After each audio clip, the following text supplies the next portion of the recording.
concerns. CSEA wants to make sure our voices are heard in more than one place across the district as you search for our new leadership. The top 5 most important traits we are looking for are being willing to listen before making decisions.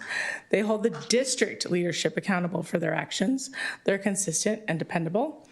They're approachable and respectful of all staff. They're visible and present at all school sites. None of the recent candidates you have chosen reflects any of these traits. It is incredibly disappointing that we, as employees and the community, cannot rely on our leadership to demonstrate the qualities we expect from our students every day. We, as members, want someone who honors the collective bargaining agreements with both NTA and CSEA, but understands they're 2 different contracts with different language and different guidelines. We want to be valued as classified staff members, not treated as second-class citizens who are given the leftovers or whatever someone remembers to offer at the end of the day. Our members want someone who will address the ongoing workload and staffing concerns we face every day. For example, our paraeducators are constantly making up for the contracted aides who sit on their phones and do not help in the classrooms. They force our CSEA staff to pick up the slack for the students' safety, often resulting in their own injuries. Or the fact there is no coverage when someone was out because there are no substitutes for our custodians, and as a result, bathrooms are not cleaned properly, causing parents to complain and administration to blame CSEA for not doing their jobs, instead of noticing they are covering 3 different jobs at the exact same time. Perhaps notice that our students continue to have reading issues while we close our libraries because our library staff hours have been cut to fewer than 20 hours a week, forcing them to be closed at least once a week. Members want our new superintendent to have extensive experience working with unions, implying a positive, collaborative attitude and a manner of communicating with us. We ask that staff are communicated with regularly rather than a trickle-down effect of principals being asked to distribute information. This doesn't happen, and often staff are ridiculed for not being aware of things, when it is the direct responsibility of the district administration to make sure all staff, not just other administrators, are aware of things that are happening around campuses and throughout the district. Our superintendent needs to be held accountable, and they need to hold others accountable that they work with, especially those in the leadership roles. CSEA is expected to show that we are responsible and we work as a team. At the same time, our current leadership does nothing to foster this type of relationship. They simply do whatever they want without any consequences. Our next superintendent should care about all stakeholders, not just the teachers or the loudest voices. We are all part of this community, especially your CSEA members, who, since many of us not only work here, we live here, we have children who attend our schools, or many of us attended school here as well as continuing to work here. Sorry. We want to make sure that the new leadership treats everyone with dignity and respect, and that they value feedback and history instead of jumping in with new ideas without understanding why things have been done a certain way. This is not to say change isn't a good thing. It often is, but to implement lasting change, you have to understand the history of what has worked in the past and the reasons for it. Instead of continuing to hire consultants, we need someone who will come in and make a fundamental change to the district by looking at what needs to happen to hire actual staff members and retain them, rather than having a revolving door of staff who do not care because of so many concerns about working here. We hope for someone who is honest and wants to be here long-term, not to just put us on their resume or use us as their retirement district, since we pay so much more than other districts in the area. We want to make sure we put students first. We are currently lacking the emotional integrity needed to have a unified district. We are separated groups who do not trust each other and cannot work together. There is no trust, transparency, or communication. These are all the things upper management promotes and says they want, but they do not actually follow through for our members. This is unacceptable and continues to be an issue for CSEA, NTA, our students, and our communities. Thank you. Thank you.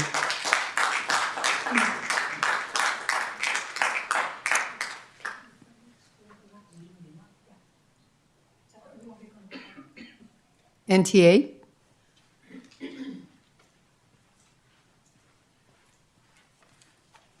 Hello, school board members, executive cabinet, and the Newark community.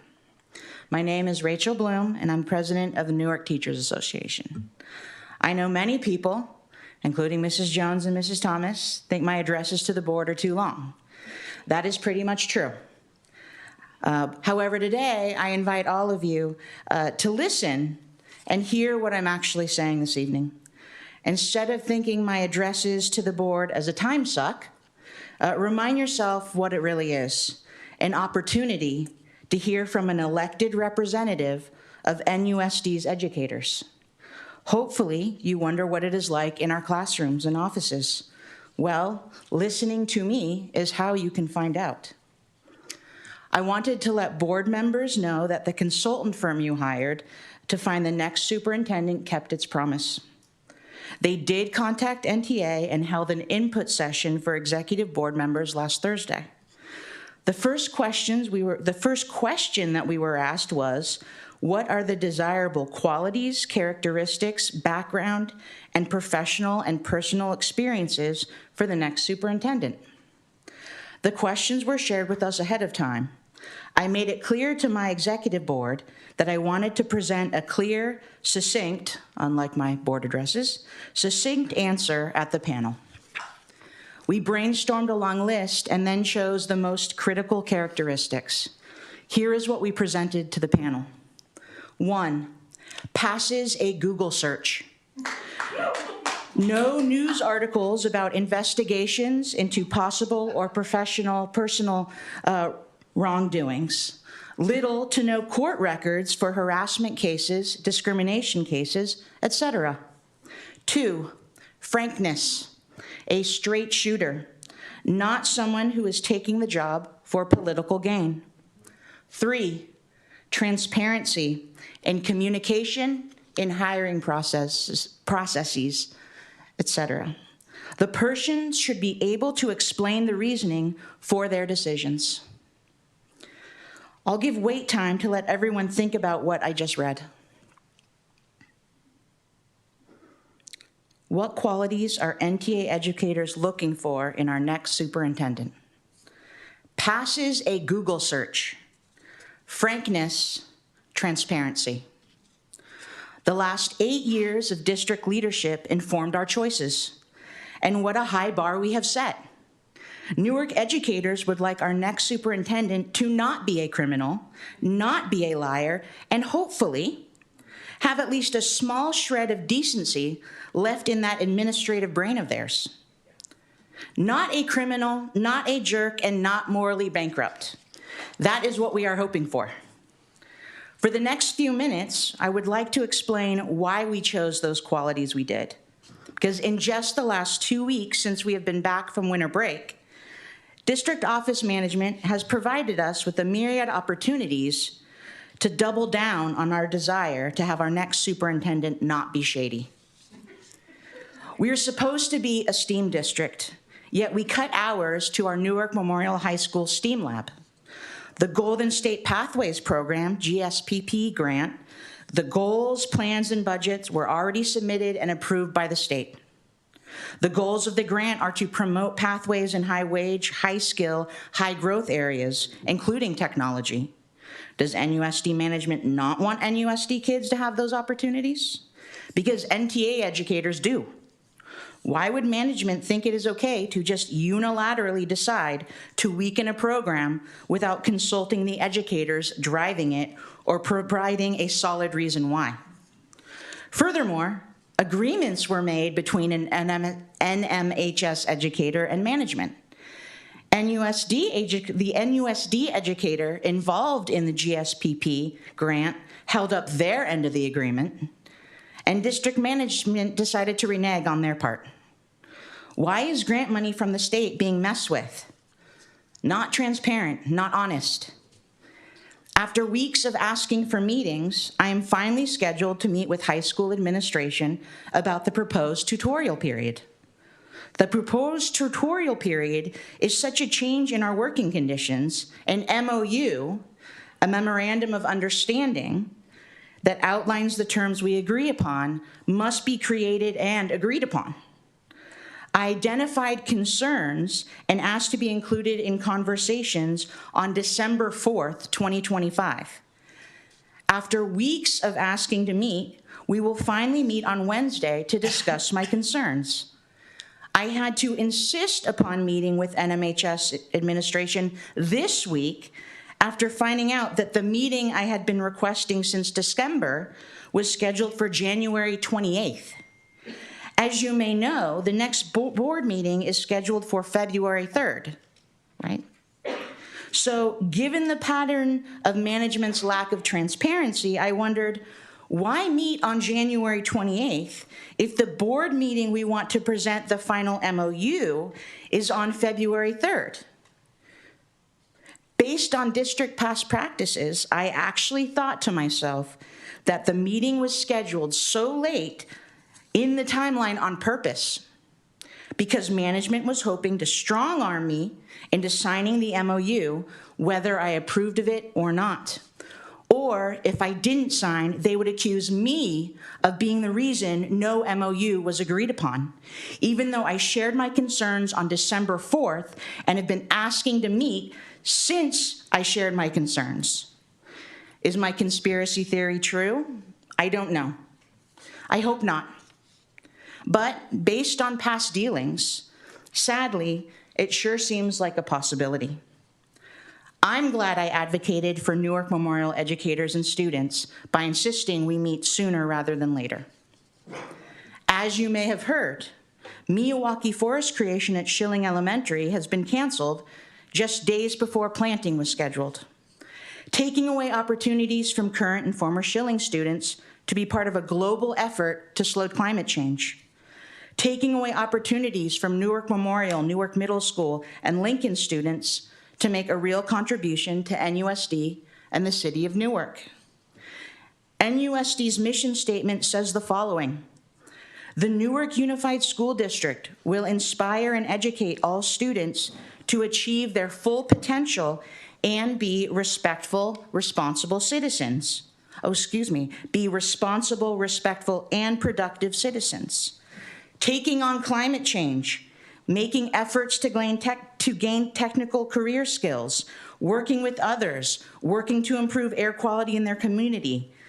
These projects that are being interfered with, the GSPP grant and the Miyawaki Forest Project, directly support NUSD's mission. What is going on and why? Perhaps NUSD should change its mission statement to, the Newark Unified School District will inspire and educate all students to achieve their full potential and be responsible, respectful, and productive citizens if it suits our personal agenda and we get an okay from our overpriced lawyers. Unfortunately, there are many more examples of times in the last 2 weeks that management was not straightforward with us. Fortunately for all of you, I'm only going to talk about 2 more. Just last Friday, after what was supposed to be professional development, I had educators contact me with a major concern. District office officials say that next year the TK will go from 4 hours to 6.5 hours. What? Since when? My TK teachers were absolutely blindsided. Did management consult any of NTA's TK teachers? Did anyone at the DO say anything to me during our countless meetings? I don't know how many times I need to remind folks that we live in California. You can't just do whatever you want whenever you want. There are laws. NTA members are hoping for our next superintendent to be transparent in their interactions with us, because right now our current leadership doesn't operate that way on a consistent basis. What open and honest communication happened before that bomb was dropped on Friday? Because my TK teachers were shocked. There are a bunch of people at the DO. Someone could have come to us and talked to us. I will assume positive intent and guess that you want to change TK to 6.5 hours because you think it will make NUSD's TK program similar to other districts' programs. Making our program similar to neighboring districts does not mean it will improve NUSD's TK program. If you want to improve the district's TK program, come and talk to my TK teachers. Newark educators want our TK program to be the best it can be. Talk to us. We can help you. We want to help you. Walking into a meeting that is supposed to be providing us with professional development and dropping a huge bomb like that is not the answer. Lastly, I noticed on the agenda that later tonight, you all plan on discussing relocating the district office to Whiteford. It was talked about in 2019, and the topic has snuck back up on us. It looks like potential funding sources have been identified: Fund 17, the Russian fund, and or Bond O money. In case community members don't know, there is wording in Measure O that allows the school board to change its priorities. That's fine. Based on DO and board behavior during the last 8 years, however, there is something I can't help but wonder. What other plans from the past do you all plan to resurrect? Every year we hear rumors about Bridgepoint being moved next to or to Newark Memorial Campus. I have spoken in the past about how that is a bad idea and not what is best for students. Bridgepoint staff members know that it is not what's best for students. I hope this DO move to Whiteford isn't phase 1 of a plan to dispossess Bridgepoint of its individuality, ability to meet students' needs, and its dignity. When you consider the last 8 years of NUSD leadership, it is easy to see why NTA members want our future superintendent to be honest. Perhaps our future superintendent will engage in genuine and transparent communication involving rumored future plans for Bridgepoint. For now, all NTA educators can do is hope that you all, our school board, will make the right choice when picking our next superintendent. NUSD educators believe that selecting someone that can pass a Google search, is honest, and operates transparently is something that the school board can do to show us that the district really wants to partner with NUSD educators and create the schools that students and families deserve. Thank you. Thank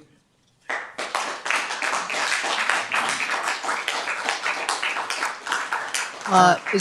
Board members, before I step down, I have a few items for you this evening. I've invited you, or all the adult members, to the Alcosta School Board breakfast. I gave you a written invitation, and in here is an engraved invitation, really engraved. And also in the packet, you'll find an official letter of concern and a document containing NTA leadership feedback that we gave to the Leadership Association, Leadership Associates. Thank you.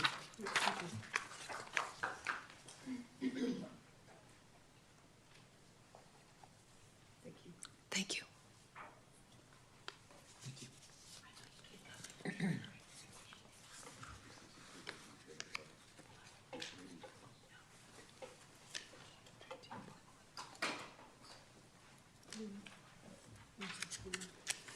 Numa, thank you.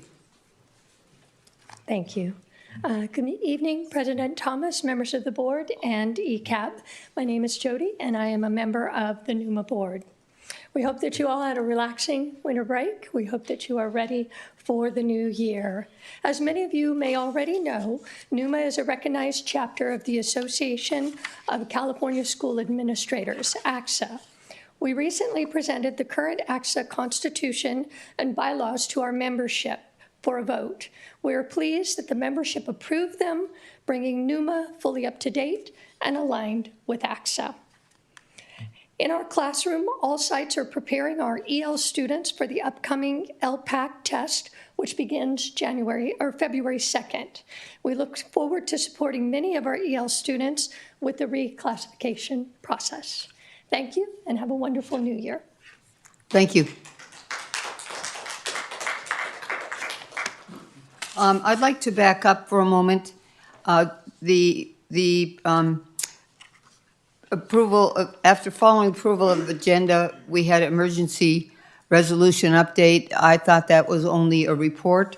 Does it require acceptance? I believe it requires an acceptance. Okay, so let's move back to 6.1, and I would enter And a motion to approve that. I'll make a motion to approve that. I'll second. Please vote.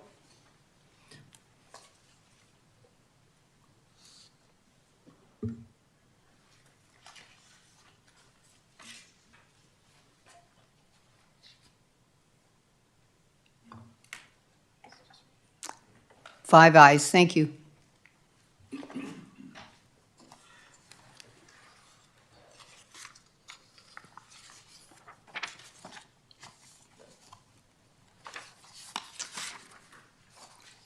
So next, we move on to the school spotlight.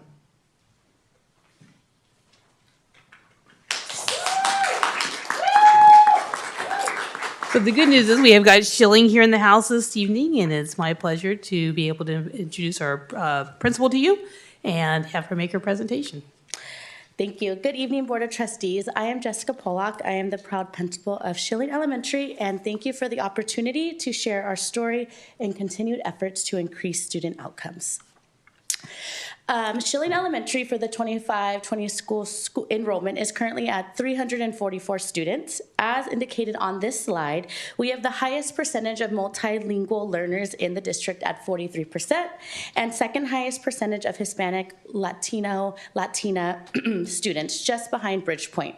In addition, 55.5% of our students are on free and reduced lunch.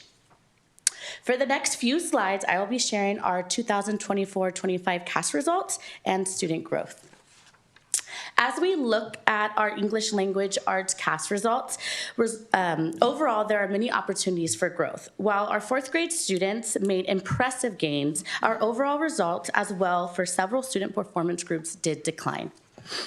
The narrative for math is close to the same. Overall, our students declined almost 4%, as well as for our English learners. Third grade showed the biggest change, with fourth and fifth grade increasing their scores from the previous school year. It is important to highlight several bright spots that we did accomplish. As previously shared, our fourth grade students made impressive gains due to structured designated ELD rotations that really emphasize on sentence building skills, writing, and listening. We increased the number of English learners on grade level by 5%, and our suspensions drastically reduced from 42 in the 2023-24 school year to just 4 in the 2024-25 school year. And we continue to be recognized as a PBIS Gold School. This slide showcases the number of students who scored at a level 4 on the annual LPAC assessment. Earning a 4 on the LPAC is an indication that an English learner is ready to be reclassified. Looking at the far right column in the dark green, school-wide and most grade levels showed growth compared to the 2023-24 school year. The 2025 California dashboard results are also highlighted with additional celebrations. As we shared on the previous slide, we made growth in regards to our suspension rate and went from red, which is the lowest color, to blue, which is the highest color, in just 1 year. For English learner progress, we increased by 2 levels, moving from the red to the yellow. Earlier, I shared that we made growth on our annual LPAC assessment. This slide provides more information. So starting at the bottom with the pink color, 25% of our English learners' LPAC scores declined in 23-24. We decreased this to 20.5%. Moving to the teal color in the middle, 47.1% of our English learners made no growth on the LPAC in 23-24, and we decreased this to 41.8%.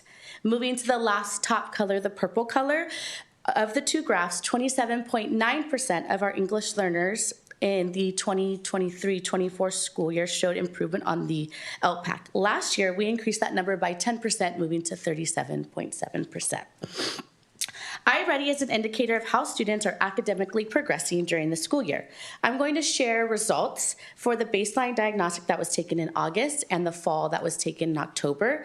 The third iReady will be open February 2nd. The goal is for students to transition from the red to the green zone. This involves reducing the number of students in the red categories while increasing those in the yellow and green columns. So as reflected in the results row, students are making progress. For example, we decreased the number of students who are 3 or more grade levels behind by 9%, and we increased the number of students approaching grade level by 7%. In October, we continued to see growth in math. The number of students falling 2 or more grade levels behind decreased by 11%. Meanwhile, students who were on 1 year behind increased by 12%. And additionally, the number of students approaching grade level grew by 2%, and those meeting grade level increased by 1%. Based on our data and results, Schilling is in a year of transformative change. This process involves intentional, systematic efforts aimed at fundamentally improving student outcomes. At the start of the school year, we began these important conversations and are committed to changing the current narrative. Our first transformational work is deeply rooted in data-driven decision-making, with a laser-like focus on supporting students who are not yet on grade level. For example, 82 first through fifth grade students are 1 to 2 grade levels behind in phonics. We are committed to continuous intensive professional learning and have a national consultant and author working with us 10 days out of this school year to increase student reading skills and their academic vocabulary. We are also looking at our instructional model to ensure it effectively meets the diverse needs of our students and promotes meaningful growth. We are continued to thinking creatively and innovatively to meet the diverse needs of our students. Recognizing the importance of confidence and preparedness for our upcoming LPAC and CAS assessments, we are helping them prepare so they are confident and ready to showcase their knowledge. Teachers have dedicated time and collaboration and data discussions to monitor student progress and identify additional strategies to boost performance. Equally important, we understand the vital role the mental health supports, ensuring students receive emotional and psychological assistance necessary to thrive both academically and personally. Now, while we have a very extreme focus on increasing student achievement, it is equally important that we have a positive school culture. At Schilling, we are not only working hard to create a transformative change for our student achievement, but also recognizing individual growth on a weekly and monthly basis. Students are recognized for a variety of accomplishments, from monthly attendance awards to being named Stallion of the Week. We come together in unity to celebrate our successes to foster a positive school community. Additionally, there are leadership opportunities available through a wide range of clubs and organizations, encouraging students to develop their skills and take on new challenges. Alongside building culture, we are working with our community members to build a stronger foundation of support for our students and families through numerous events, such as Schilling Movie Nights, Trunk or Treat, and other community activities. At Schilling, we are laying the foundation to transform the current narrative. Dedicated staff members are actively engaged in the hard work required to drive this change.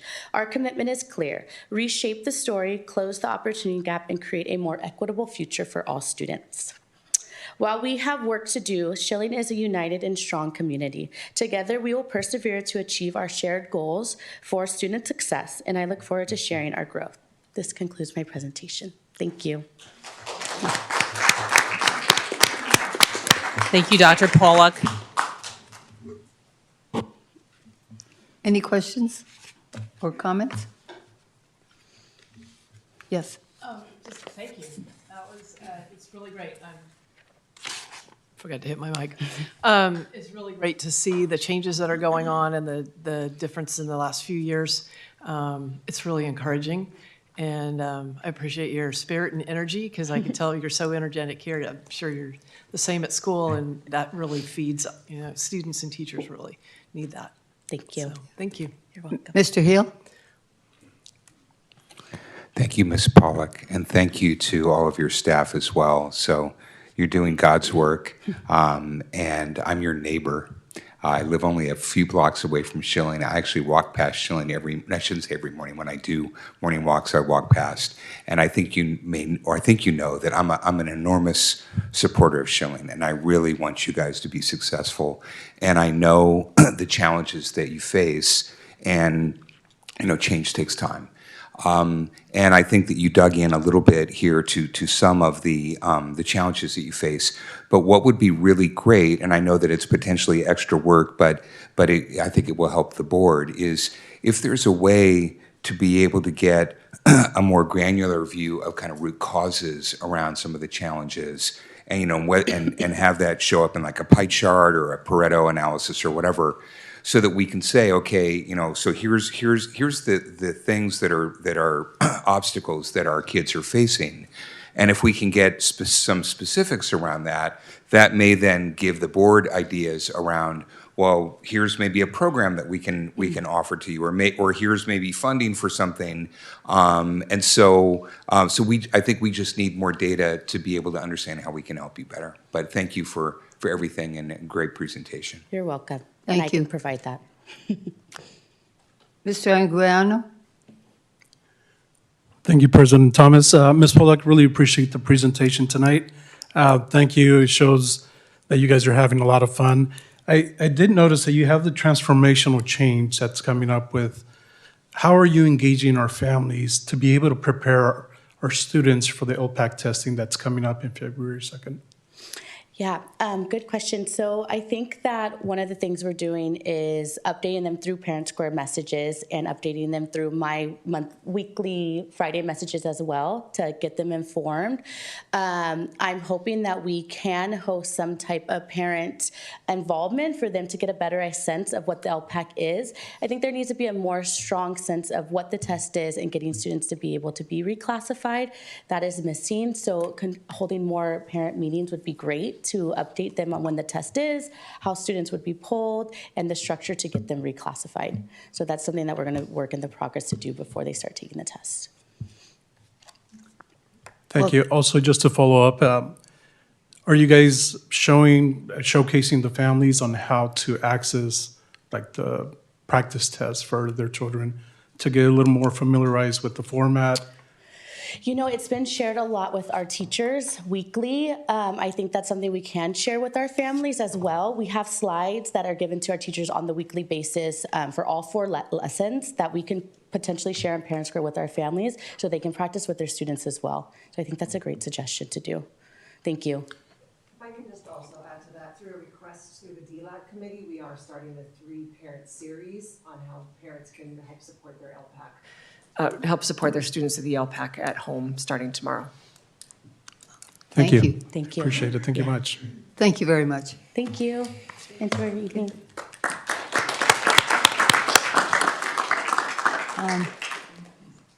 Next, I would like to back up because our student board member is here, Ms. Torres, and I understand you received an award from the Optimist Club? Yes, correct. Congratulations. Thank you.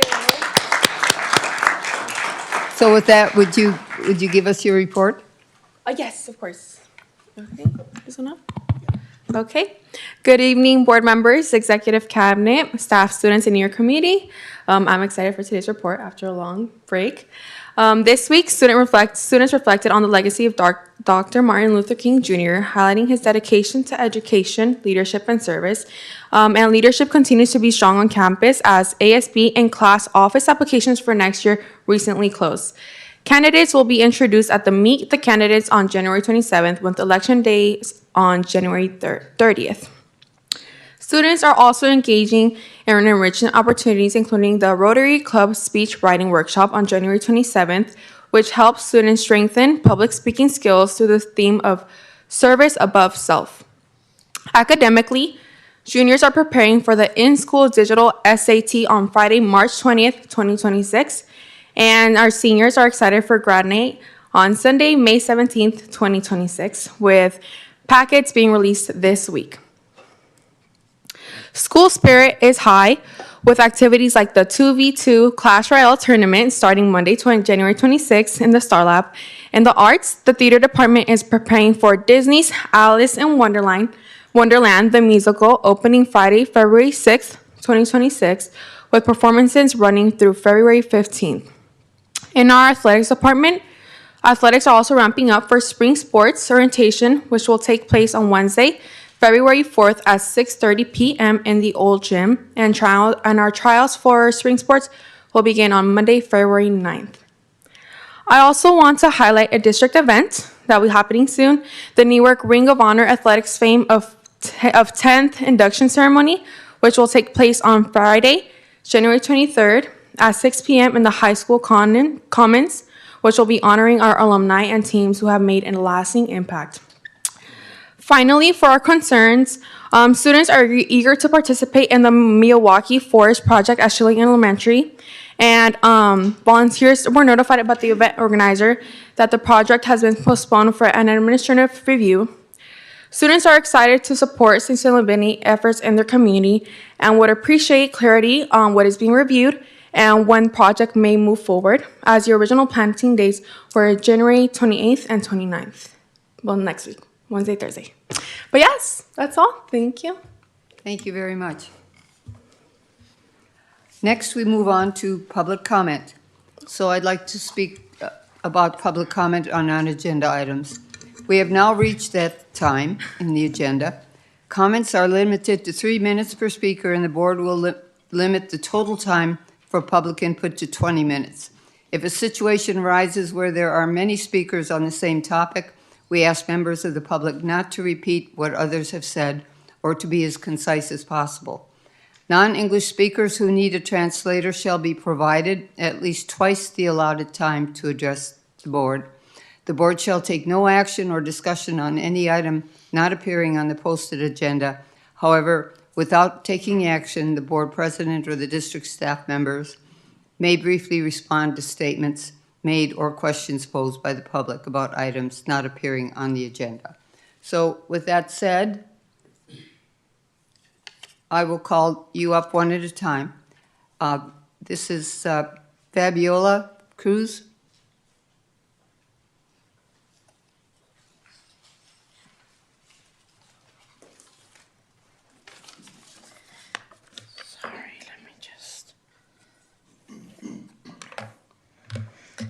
Okay. Hello and good evening to everyone. My name is Fabiola Cruz. I have a child who attends Lincoln Elementary. And I'm just here to see if I can get some sort of update about the Think Together after school program cost assistance. It's been 5 months since the new cost has been implemented of $450 a month. And I'm here to just say I simply can't really continue paying for it. I wanted to know if anyone can answer what would happen to my child if I can't continue paying for the program. If she's going to be kicked out of the program. I don't think I have to explain to all of you about rising costs of living, higher insurance, health premiums. The reality hits us all in the face every day. We do our absolute best to budget and stretch our money. As parents, we do our best, to look at free programs at the local library, STEM programs at the local high school. The reality, perhaps you don't know, is we look up the days that are statistically cheaper to pump gas. We do telephone appointments with a doctor so that we're not charged for a copay for an in-person appointment. We sign up for coupons, look up weekly sales to find the cheapest produce so that I'm making sure that I'm feeding my family good, nutritious food. Even though we may have vision coverage for our health insurance, it's still too expensive, and I'll wait 2 years to get a new pair of glasses so that I'm able to set aside that money and use it for a rainy day. Broken fridge, a dryer, an expensive car issue. We sacrifice every single day. We sacrifice time, luxuries. We aren't perfect, and I try to find ways money to save as costs go up. I'm very honest with my daughter about us not being able to give her everything we would want, and we want to remind her to be grateful for the treats she does get. With that said, I'm here to ask you what you're doing to help about sacrificing by not providing us programs and help parents do the hard work every single day. Just like I'm accountable for my actions and responsibilities, I would love to know what you're willing to do to help parents. I'm trying to give my child a good childhood where she can experience wonderful things that I didn't have. I've been here before asking for help. I'm just wondering at what point does the district, is the district going to be able to help? Have you considered dividing the cost of the non-paying schools? Has the district worked with the city to come up with assistance? Is there any other funding that you guys can come up with? My child has science camp coming up, It's at cost, $450 to be exact. I've done fundraising. I've gone to school. I've, tried to call family members, try to look at my village and see. I still have a balance. I understand the district has been having a deficit for a while, but the community and the kids, the staff are being directly affected and continue to. I'm here to just ask for help. Thank you for your time. Ms. Delcar, Superintendent, could you respond to her offline? Yes, absolutely. Thank you. Thank you. Thank you for your time. Ms. Cruz, either myself or Ms. Karen Allard will be reaching out to you. Okay. Thank you. So next we have Fallon Takahashi. Is that right? Pretty close. Hello, my name is Fallon Takahashi. I'm a parent at Lincoln Elementary School and the president of PALS, Parents and Lincoln Staff. I'm here tonight with permission of PASS, Schilling's parent group. I am here because the Miyawaki Forest project at Schilling Elementary, after being presented, reviewed, approved, and scheduled, has now been placed on hold pending a district review. While the district mission speaks to educating students, preparing them to be responsible members of their community, the district also highlights environmental literacy as part of its initiatives. The Miyawaki Forest Project creates a dense, biodiverse native forest that serves as a living outdoor classroom, giving students meaningful, place-based opportunities to learn science, stewardship, and environmental responsibilities. This project was not operating in the background or outside of established processes. It was publicly presented at a board meeting on March 18th, 2025, which I attended, and that's where I first learned about the project. From there, it was reviewed through district committees. Also, requested steps were completed by the partners involved. Documentation and receipts for funds spent were shared with the district, yet the project has now been placed on hold. The necessary funds for this project were raised by Green Pocket Forest and PASS, Schilling's parent group, not by the district. We are still waiting to hear from the district regarding why the project is being delayed. The saplings have already been purchased, so timing is critical to ensure they are planted and that community-raised funds are not lost. To share why this matters to me personally, for the past 2 years, I've run the garden club at Lincoln Elementary, including CWA-supported after-school gardening activities, working directly with students through hands-on gardening and stewardship activities. That experience has shown how powerful hands-on learning is for students. I've been looking forward to seeing this project succeed so we can have a Miyawaki Forest at Lincoln as well, creating a lasting impact for future generations of students. Postponing this event does not simply pause the planting. It would require parents and volunteers to restart the entire sign-up and coordination process, creating additional barriers and making it even more difficult for the project to move forward this year. I am here tonight standing in solidarity with Schilling Elementary. Schilling is a school that deserves opportunity, follow-through, and thoughtful investment.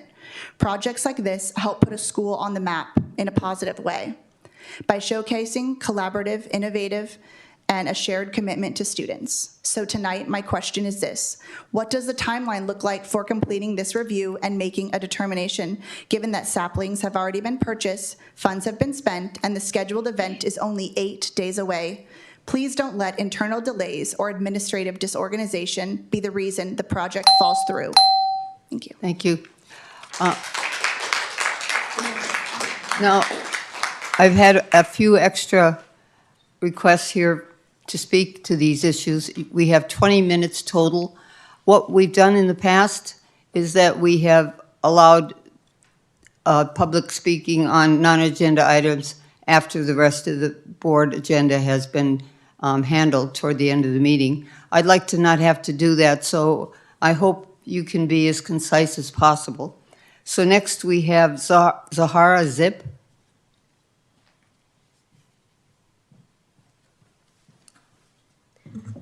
Hi, I'm Zahara Zip. I'm the vice president of our PALS, our PTA at Lincoln Elementary.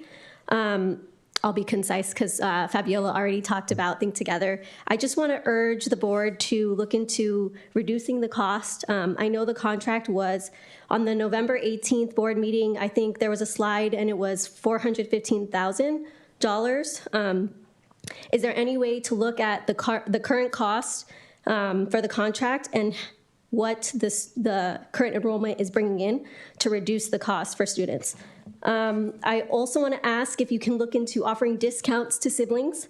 I have 2 students at Lincoln myself who attend Think Together. One piece of feedback I also get about Think Together is that students aren't allowed to use the playground. This is true of the summer Think Together program as well. Can we look into having Think Together update their insurance?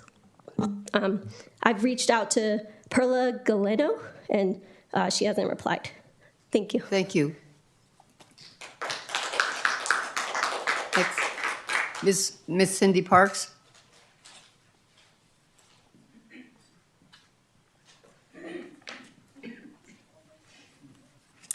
Good evening. For the record, I'm speaking tonight as a concerned taxpayer and community member demanding transparency and accountability for the Newark's facility improvement projects funded by our voter-approved Measure O bond dollars. In July 2025, this board authorized the sale of $40 million in bond funds based on priority projects list U, formally approved on June 25th.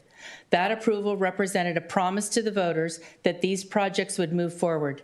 Yet today, months later, only a single thermostat project related to HVAC units is underway. On October 22nd, the district issued a request for qualifications and proposals for architectural services, a critical first step to advancing these projects. Submissions were due November 7th. The evaluation process was supposed to follow with a contract coming to this board for approval on November 18th. That has not happened. The contract has not appeared on the agenda for any of the 3 board meetings held since then. Meanwhile, the vast majority of the $40 million remains untouched. Taxpayers are paying interest on borrowed funds for improvements that are not happening. Every month of inaction has real consequences: missed construction opportunities, rising costs driven by inflation, and continued deterioration of aging school facilities. Summer is the primary window for school construction to avoid disrupting students and staff. That window is closing, yet there are no viable plans before this board to move projects forward, no architect under contract, and no clear path for implementation. The board approved the project list, authorized the bond spending, and has a responsibility to ensure those decisions turn into action. During board requests at the end of this meeting, I am requesting you seek answers to the following questions. Why has the architectural service contract not been brought forward as scheduled? What projects from the board-approved priority list will move forward next? When will those projects actually begin? Voters approved Measure O with the expectation that these projects would be delivered in a timely and responsible manner. Continued delays undermine public's trust and raises serious questions about accountability. The community is watching, the clock is ticking, and accountability is overdue. Thank you. Thank you. Mr. Vince Bitts.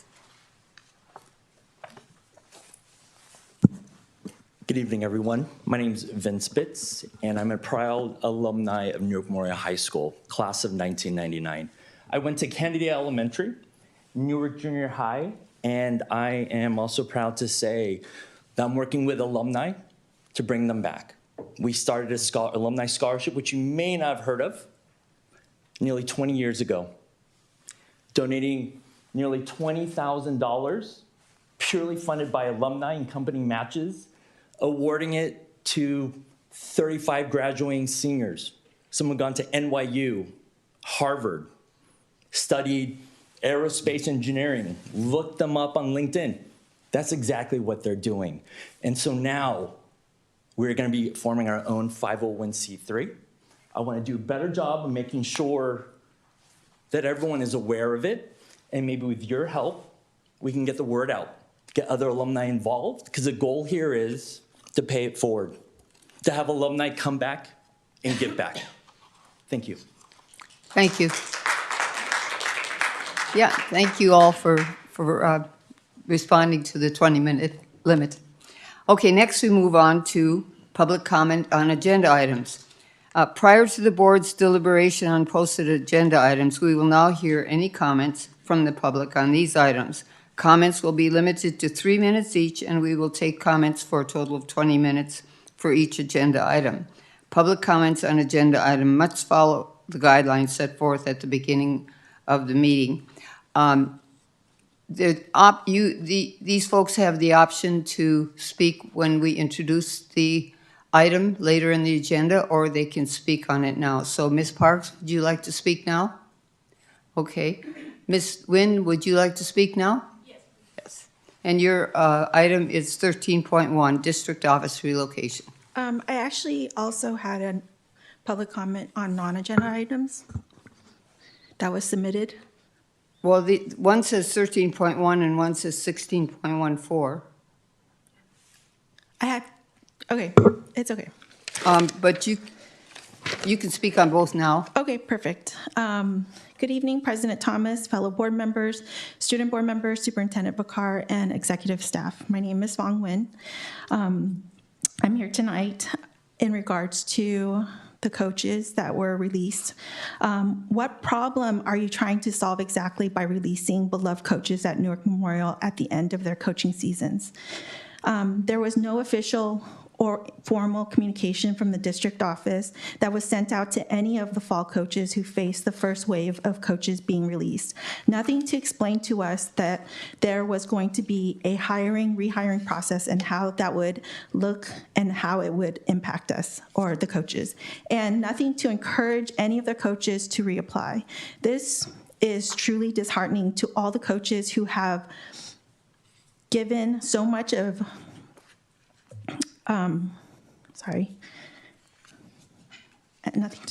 It's truly disheartening to all the coaches who have given so much of their time to student athletes and Newark community. Our coaches show up not for the measly season stipend, they show up and partake in long hours because they truly care and want to make a positive impact on our students. The article in the Tri-City Voice about the release of all the coaches quoted Superintendent Bakar as saying that the decision to release all the coaches after their respective seasons came from the division that oversees staffing from the district with guidance from HR. If that division itself is not HR, then who is that division really? I hope that that division is not the board.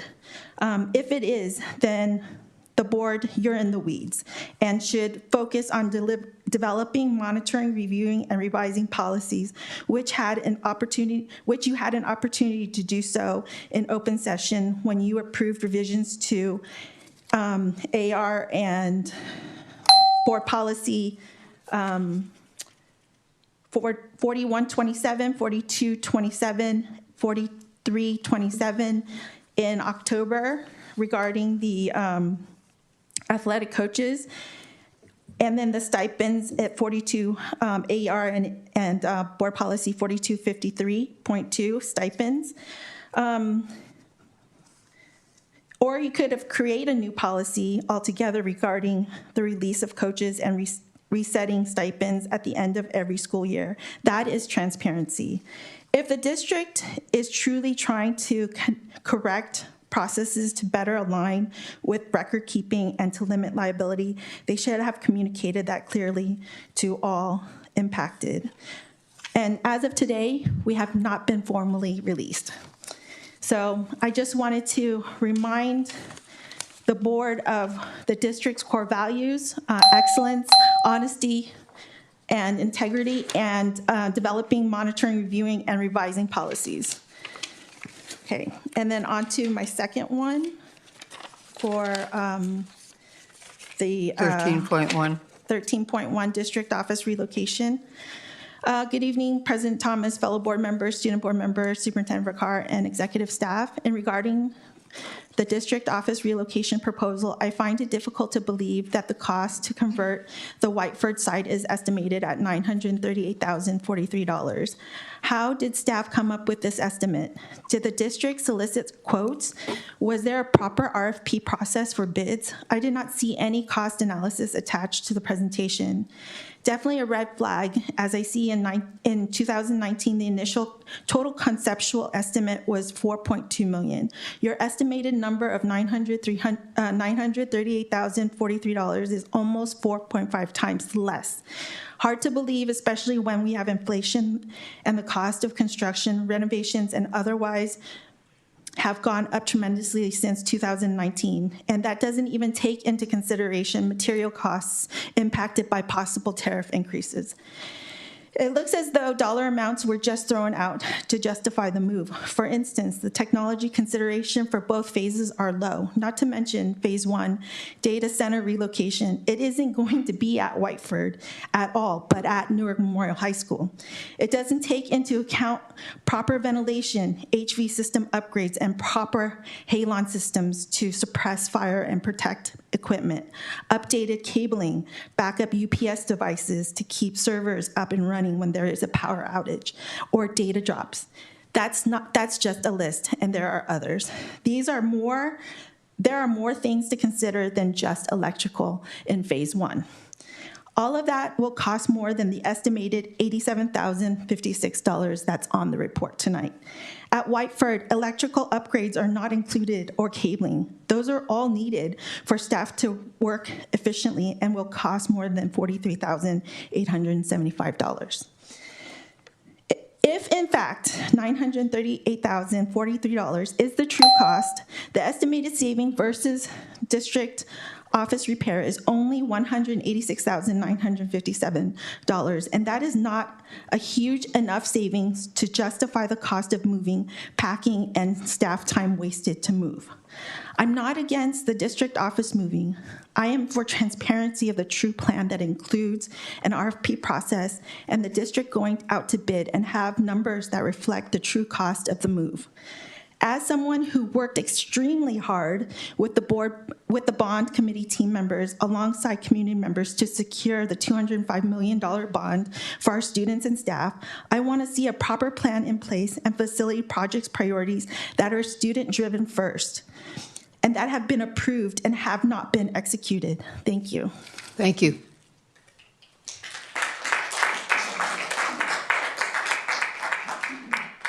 Okay, we have one additional speaker that will speak at the time that the agenda item comes up. And actually, that speaker is Ms. Parks, and you have 2 agenda items, I see that. Okay, next we move on to the superintendent's report. Nancy, Ms. Thomas, is you sure? What? Mine, Megan McMillan, I had said I would. You didn't ask. Well, I don't see it here, but come on up. Okay, I thought it was on there. I saw my name. Fallon? Cindy? It was on whatever was up there on the board, I saw it up there. I don't see it, but that's all right. All righty. Well, hello, everybody. Hello, Superintendent, board members, staff. My name is Megan McMillan. And this is my 20th year as a Newark teacher. I've taught special ed preschool since 2005, and my first 12 years were spent at Whiteford. When I was first made aware of the proposal for the relocation, I had a lot of thoughts. I sat with those thoughts for quite a while and had to ask myself some questions. Do people working at the DO deserve a clean, safe, fully functional site to do the work that keeps the gears of the district turning? Yes, absolutely. Do I think Whiteford is that site? No, I do not. Do I think that Whiteford is tailor-made as an early childhood education center? Yes. Do I think that replacing all of the playground flooring and the HVAC, then moving us out and leaving it empty for 7 years was a wise choice? No. Do I think that doing so is a missed opportunity to create a district-owned and operated, fully inclusive early education center, spearheaded, or that increases our enrollment by bringing in students at age 3, not age 5, spearheaded by a preschool and early childhood team with a track record of developing positive relationships with Newark families, the kinds of relationships that make them want to stay in Newark? 110% yes. Am I confident that NUSD can complete this DO project within this budget? No. Do I think that the decision to move is pretty much made? Yes. No. I think it will cost more. I think it will take longer. But I think it will end up being a beautiful site, one of the best places in Newark to go to work, and not a single child will go there. I have an ask. The special education TK students at Schilling in room 2 don't have bathrooms in their classrooms. They don't even have a sink. We were told 3 years ago that it was too costly a project, it would take too long, but we have money for this. So our teachers used Medi-Cal funding to bring in a portable sink, and now our teacher and her staff move 5-gallon jugs of clean water and 5-gallon jugs of gray water multiple times a week to make sure that they can wash their hands. We put a Band-Aid on a problem because teachers always put students first. So my ask is, could you give us a sink as you do this move? Could we get a sink, just one? It might negate some of the pain of that big missed opportunity. Not all of it, just a drop. Thank you. Thank you.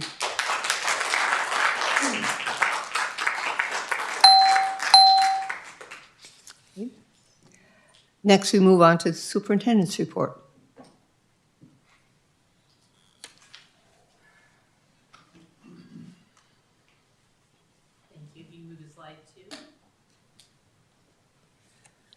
Well, first of all, we're very excited to welcome our new CBO, our Assistant Superintendent, Victoria Newsom. She's joined us as of last week. She is off and running, and she's very busy right now. She's working to look at our second interim, the adoption of our new budget, listening to some of the important points that are coming out of the governor's budget, along with advice from CASBO and FCMAT.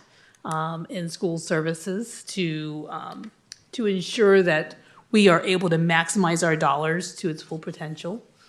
So we're excited about that. And then just, the staff and some of the nuances of the district. For me, I'm excited because I've been kind of doing both roles, so it's good to have somebody else on board to help us out.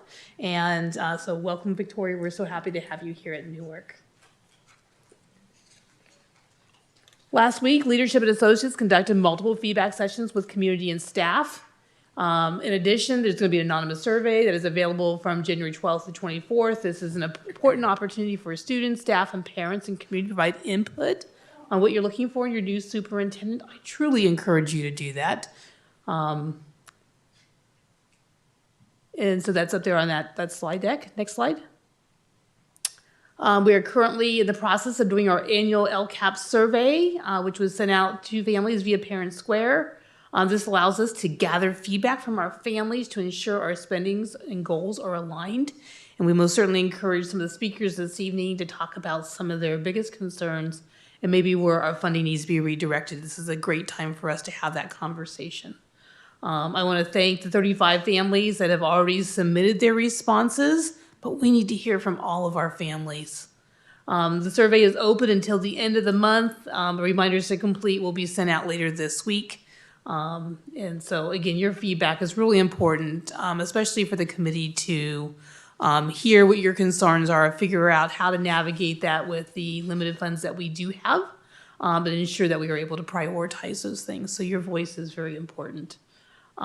Registration for enrollment will begin on February 4th. We are planning a Saturday kickoff, and that actually has a change in dates. I believe the date now is February 21st.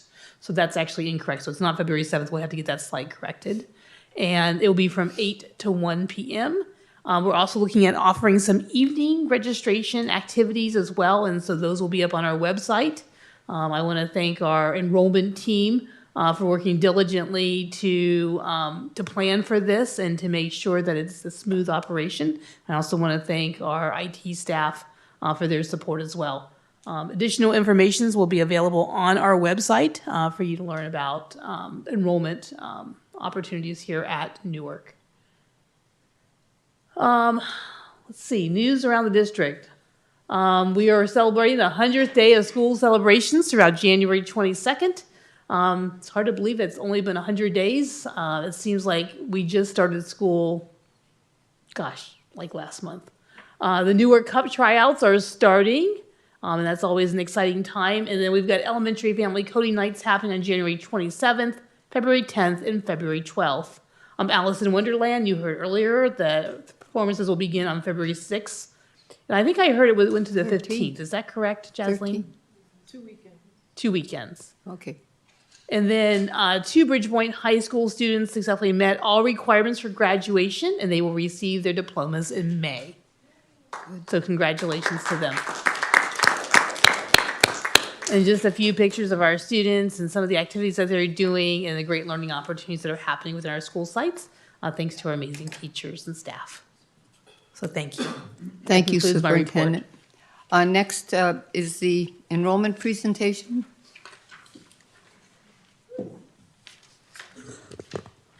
Thank you, President Thomas. I'd like to welcome up Anna Scoville. She will be introducing the presentation as it relates to our current enrollment numbers and what our potential projections are as we move forward into future years. Anna?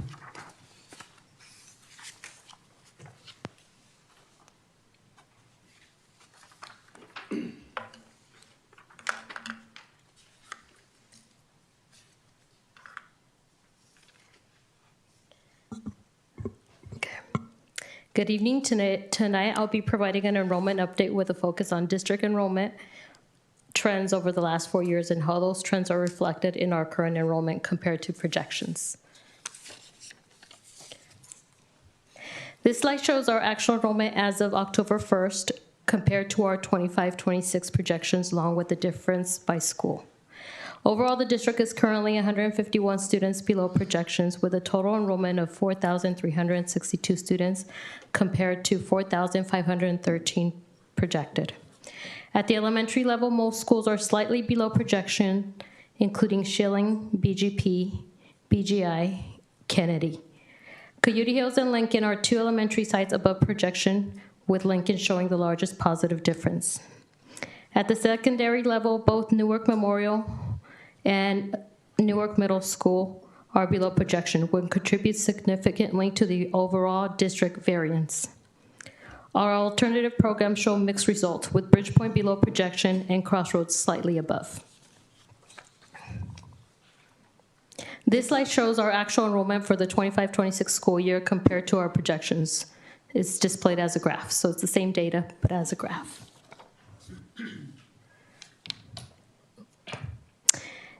At Bridgepoint Primary, we had 361 students in 21-22 school year. Enrollment peaked in 23-24 at 458.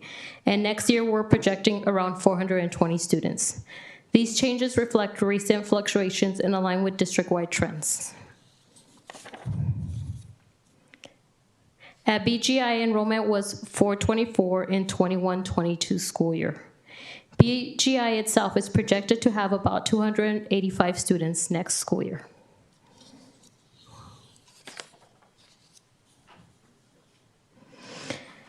Coyote Hills was created when Snow and Graham Elementary School merged in 21-22. This year, enrollment was 568 students, and projections for next year are 394 students.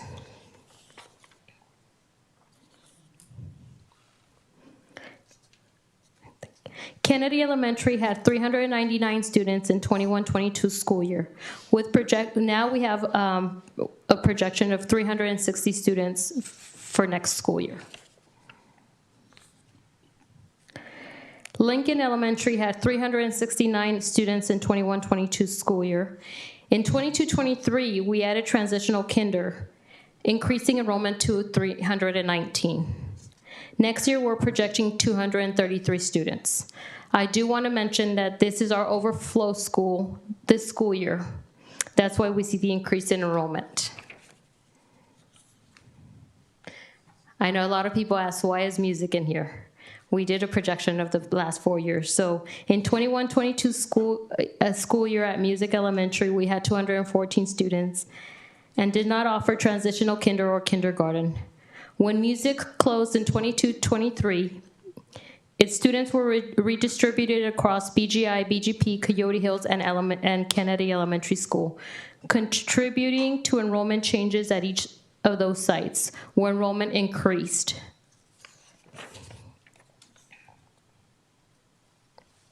Finally, Schilling had 382 students in 21-22 school year. The DLI program was paused in 24-25. Enrollment dropped to 346. We are now projecting 307 students for next school year. Overall, these numbers reflect a combination of school closures, program adjustments, and district-wide enrollment trends. While some sites are seeing declines, others reflect growth from consolidations and program changes. This gives us a clear picture of where we are and where we're headed in the coming year. Moving on to secondary schools. At the middle school in 21-22, we had only 7th and 8th grade, with a total enrollment of 658 students. In 22-23, we added our 6th graders, which increased enrollment to 1,053. Looking ahead, we're projected 911 students next year. One factor contributing to this projected decline is that our 5th to 6th grade cohort projections are lower than previous years, which affects overall middle school enrollment. And we'll see that in the next slide.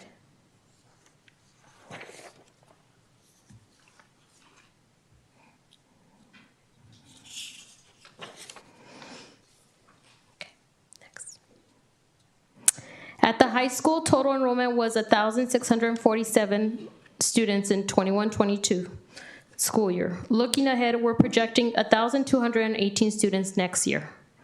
This decline aligns with district-wide trends and reflects the smaller incoming middle school cohorts feeding into the high school. Bridgepoint total enrollment was 62 students in 21-22. Looking ahead, we're projecting 41 students for next year. Finally, at Crossroads, enrollment looked very different during the pandemic. In the 21-22 school year, we offered Crossroads as an online school in response to COVID, serving all grade levels from TK actually through 12th grade, with a total enrollment of 164 students. As in-person instruction resumed and families returned to traditional school settings, enrollment declined significantly. For next year, we're projecting 17 students at Crossroads. Overall, these figures reflect our enrollment trends over the past 4 years, including school closures, mergers, program changes, and the impact of COVID-related offerings. Together, they represent both our historical enrollment and our projections moving forward, and they illustrate a general decline that aligns with broader district-wide and statewide trends.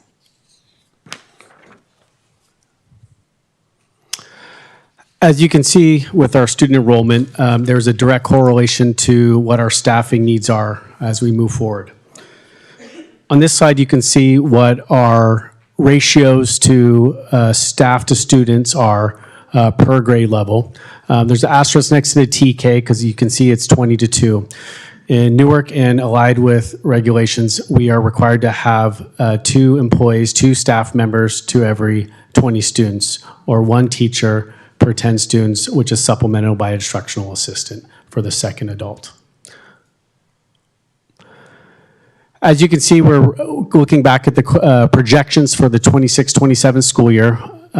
Some of these numbers are not exact as the previous slide, as it's a moving target as it relates to enrollment. Numbers are changed every day. These are current enrollment projections as of today. As you can see, we continue to see a trend of enrollment dropping at all levels. We are looking to move forward as we can continue to support our enrollment process. As Superintendent Vaccaro mentioned earlier, we are having our enrollment process begin on the 4th to increase opportunities for our community to enroll their students. We are offering a weekend opportunity on February 21st from 8 to noon. This will allow our parents who work and are unavailable to participate in the enrollment process during the week. They'll be able to come on a weekend and access support staff to make sure their student gets enrolled. We are also offering evening opportunities on February 11th, the 18th, and the 25th from 5 to 7 p.m. For our families that are not available to come during the day, but can come some of the later hours, we'll have staff available to help enroll their students, which is new than we've done in previous years. Also, for employees who are, or excuse me, for parents who are able to enroll their students during the day but need more of our virtual access, we'll be providing virtual access for families on Thursdays, the 12th, 14th, and 26th from 11 to 1 p.m. So if you have availability during the day, during your lunch period, you can hop on a call with one of our trained employees who can support you enroll your student to hopefully increase and encourage our numbers. We do recognize the trend and decrease, and we are looking at our staff allocations accordingly. But we do hope that as we improve programs and systems within the district, we'll see that trend go from a negative to a positive in many of our schools in future years. We are available for questions if you have any. Mr. Block? Thank you very much for the presentation. I appreciate it. I was just curious what the district is doing in terms of advertising for families who are not currently a part of our district that we'd like to invite back in or invite into the district for the first time. How do we kind of get the word out to people in the community? Where we are working on our flyers, and we are hoping to go out to different places like grocery stores, Arteagas and other grocery stores where different people visit, and put posters there with the QR code where they could go and enroll their students. So we want to go out there and put more posters out and more information about Newark Unified, and also working with the library also to post something and maybe even host something at the library. Awesome, thank you. Has there ever been any conversation about digital advertising as well? About trying to get something on like local social media or like local news and stuff like that? So one of the things actually we discussed during a department meeting today is trying to connect with our community programs too. A great suggestion was connecting with, because we were trying to find a day that worked that wouldn't impact our communities, our local Little League, our softball programs, seeing if there's an opportunity where we can join, or one of us can join one of their board meetings and see if we can advertise their flyers through there and maybe access not just our website, but maybe some other program websites that would advertise and encourage our community to join the Newark Unified School District. And I know the city just put out a newsletter, and they often offer us to put something on there. So I'm definitely looking forward to that one so we can post about our online registration. Great, thank you very much. Mm-hmm. Thank you. Ms. Jones? Yeah, I had a question. I mean, as I was looking at the trends and seeing the decrease, and I it just took an average, it's about 175 students a year that we decrease. So when I look at the projections for next year, I'm not to be pessimistic, but just kind of mystified as to why they've gone down for 5 and now we're actually going higher. And the trend has come down. Mm-hmm. And then I looked at the for next year, and we're going up higher than what it says. It's that page. Let's see. It's almost to the end. It's the one on the district projections. It's about 5 slides from the end, and it just shows us we've gone down, down, down in our projections, and now we're going up. Mm-hmm. So I'm just kind of curious as to why, not to be pessimistic. I mean, I'm not trying to be pessimistic. Mm-hmm. I think it's great. Mm-hmm. But when we look at staffing and the reality of the fact that we've continued to go down, yet are we going to be hiring staff to go with the projection? When it's higher and we've just continued to go down, I'm just thinking about, I know this year we've had some classes of, 15, 17 students in the classes, and that's a concern when we're in the budget situation that we're in. So these are just projections that we have. So we have weekly meetings to check on in-time data, where our enrollment numbers are. As we get to the place with our enrollment window opening, our projections will be more close to a reality of what the numbers are. Mm-hmm. We are allocating staff based on the numbers, based on the intra-district transfers, based on the inter-district transfers that we're receiving. So it is a moving target to some extent in the initial months of the calendar year. as we get closer and closer to that March, April window, we'll have more realistic numbers that we will be basing our, I don't want to say finalized, but pretty close to final staffing allocation for the upcoming school year. So this is just a projection. This is our best guess with roll-up numbers and information that we have at this current moment. And this Okay, literally I'm- is using the roll-up number that we currently have. So I'm it's sorry, not- say that it's- again? It's actually using our roll-up number that we currently have and then projecting on where we think TK will be next year. Okay. So I think that's what you're looking at here. This is not meant to be the projections that we would be using in our interim reports. That it's actually going to be showing it going downwards. So this literally was, if we were to be able to roll things forward and be able to start planning for next year, this is what we're starting to look at. But we also are looking at additional information with regards to our budget reduction that would Right. include a different staffing number for projections for 26, 27, 27, 28. Okay, and then just as a follow-up, would it be possible for you to bring to the board in March, April, kind of, this is where we are now, this is what we're thinking now, just so we can kind of see what's going on with that? That would be great. Absolutely. Thank you.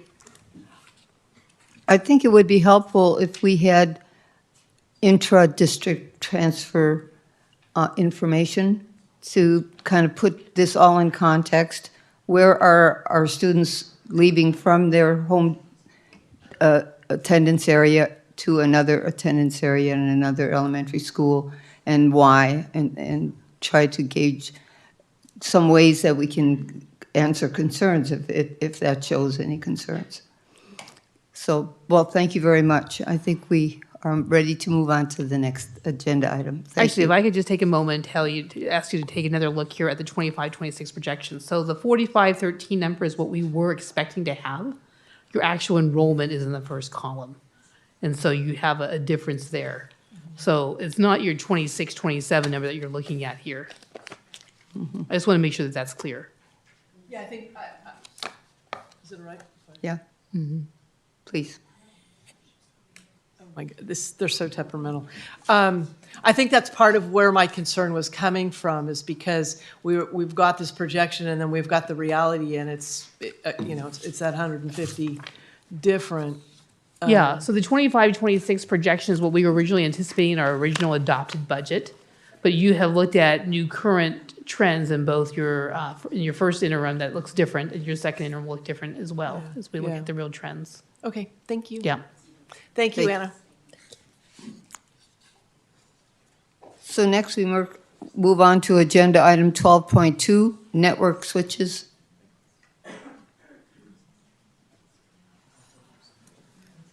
Thank you. Before you this evening is Ms. Jenalee Penafore. She'll be presenting on this item. Thank you.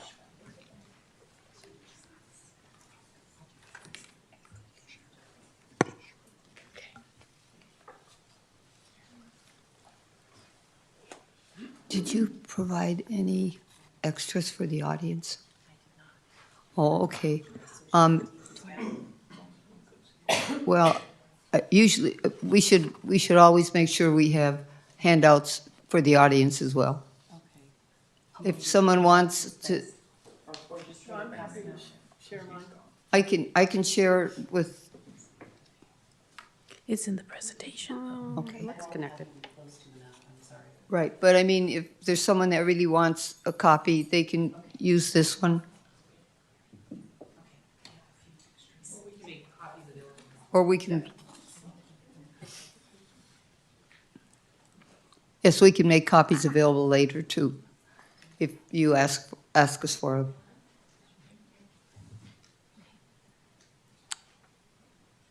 Which way is this going? That's cute. That's my boy. Maximize. Hold on, I gotta bring the mouse back over here. All right, here we go. Good evening, members of the board, executive cabinet. As Tracy said, my name is Jenalee Penafore. I'm the director of technology. Joining me today is Brianna Gennaro. She is our territory manager from HP Aruba, who is the provider of a good majority of our current network equipment. So our objectives together today are to give you a shallow dive into our current network challenges, including some end-of-support equipment risks, the need for immediate infrastructure upgrade, and then our recommended action. I'm bringing this before you today because I presented it last year during our E-rate cycle, and the board decided that there wasn't enough information, which is totally fine. It was stated that we might have been trying to spend the E-rate money in the E-rate window, and we didn't want to be hasty with the funds. So our objective is to present you with information before we get to the point of purchasing and filling out our forms for E-rate so that you have sufficient time to ask questions and get your, understand what we're trying to do as well. So our current network switching infrastructure is reaching end of life and is no longer capable of supporting the power demands of modern equipment around the district. This has become increasingly evident after we upgraded our access points in 2023. So we have 3 models of access points, essentially a small, medium, and large. And due to the limitations of our switches, our bigger ones cannot be powered by the switch, which requires PoE, power over Ethernet. So kind of like what you're looking at in the picture on the one on your right, those are our switches. Some of them have power, some of them don't, but the ones that do have power are just not providing enough power to our access points, to our cameras and things like that, which causes strain on other devices in the network. So this, leads to connectivity issues for our students. They see the Wi-Fi is not working, or we'll get reports from our schools that the cameras are down and things like that. So it's a lot of overhead, it's a lot of maintenance on our team and on school site staff. So are these wireless connections that don't have enough power? Is that what you're saying? A little bit of both. So the switches will power the access points, which provides wireless Wi-Fi. But other things like your printer are connected to this, your phones are connected to this, copiers, some of the cameras. And then once we want to build for the future. So if we do access control at your doors, if we do digital touch panels, touch screens, those will be hardwired as well. So kind of everything that is on the network is tied to the system. It's like the engine. It is the engine. It's a messy engine. And so what you're seeing are these power injectors that we're having to plug into multiple ports on our switches just to power some basic things. It becomes messy, as you've seen in these pictures. It becomes a spider web, and it's really hard to maintain for our staff. Oh, and then I'm gonna let Brianna jump in here. Oh, can you just do it from there? Yeah. Okay, of course you can. And then there we go, okay. So we just wanted to kind of give you a technological overview just to better understand how important switching is to networking. Again, it's the engine, so it's the throughput, it's the speed, it's just the core of your whole entire network. And so when the decision was made last year to delay the switching, which was okay because yes, funds were limited on the E-rate, right? E-rate funding is available now, it's all refreshed, so we have a new cycle. And these are the ways that we want to improve your network. We want to improve instructional delivery. We want to strengthen your cybersecurity. We want to support physical security systems. And as she was talking about earlier too, Jenna Lee was talking about earlier, the Wi-Fi network is fully upgraded and able to do what it needs to do, except it can't because it doesn't have the power, it doesn't have the throughput, so it can't get to the speeds and things that it needs to. So here are some of the technology initiatives that I looked up, and it's very similar to a lot of the school districts that we work with. So one-to-one mobility, one-to-one student devices, that bogs down your network, and you need new switches that have a lot of throughput to be able to handle that, right? And then network infrastructure upgrades, so we're working on that. We're on the path to that right now. And then, just formalizing these technology standards and security policies and things like that. And then digital curriculum, that's really growing and it's exciting, but we have to feed it, right? So we can support it. So here are some of the limitations that are happening right now to your engine, right? So you have low bandwidth, you have disconnects, poor performance, unreliable access to the Wi-Fi. And then, of course, the Wi-Fi is not getting the power that it needs, so Right now, the switching can't support the modern APs. And you have frequent downtime and disruptions. And, it's causing a lot of device strain, especially probably for a lot of your video surveillance, if you've implemented some of those solutions. I know that that's something we were working on last year as well. So trying to get funding for video surveillance and access control.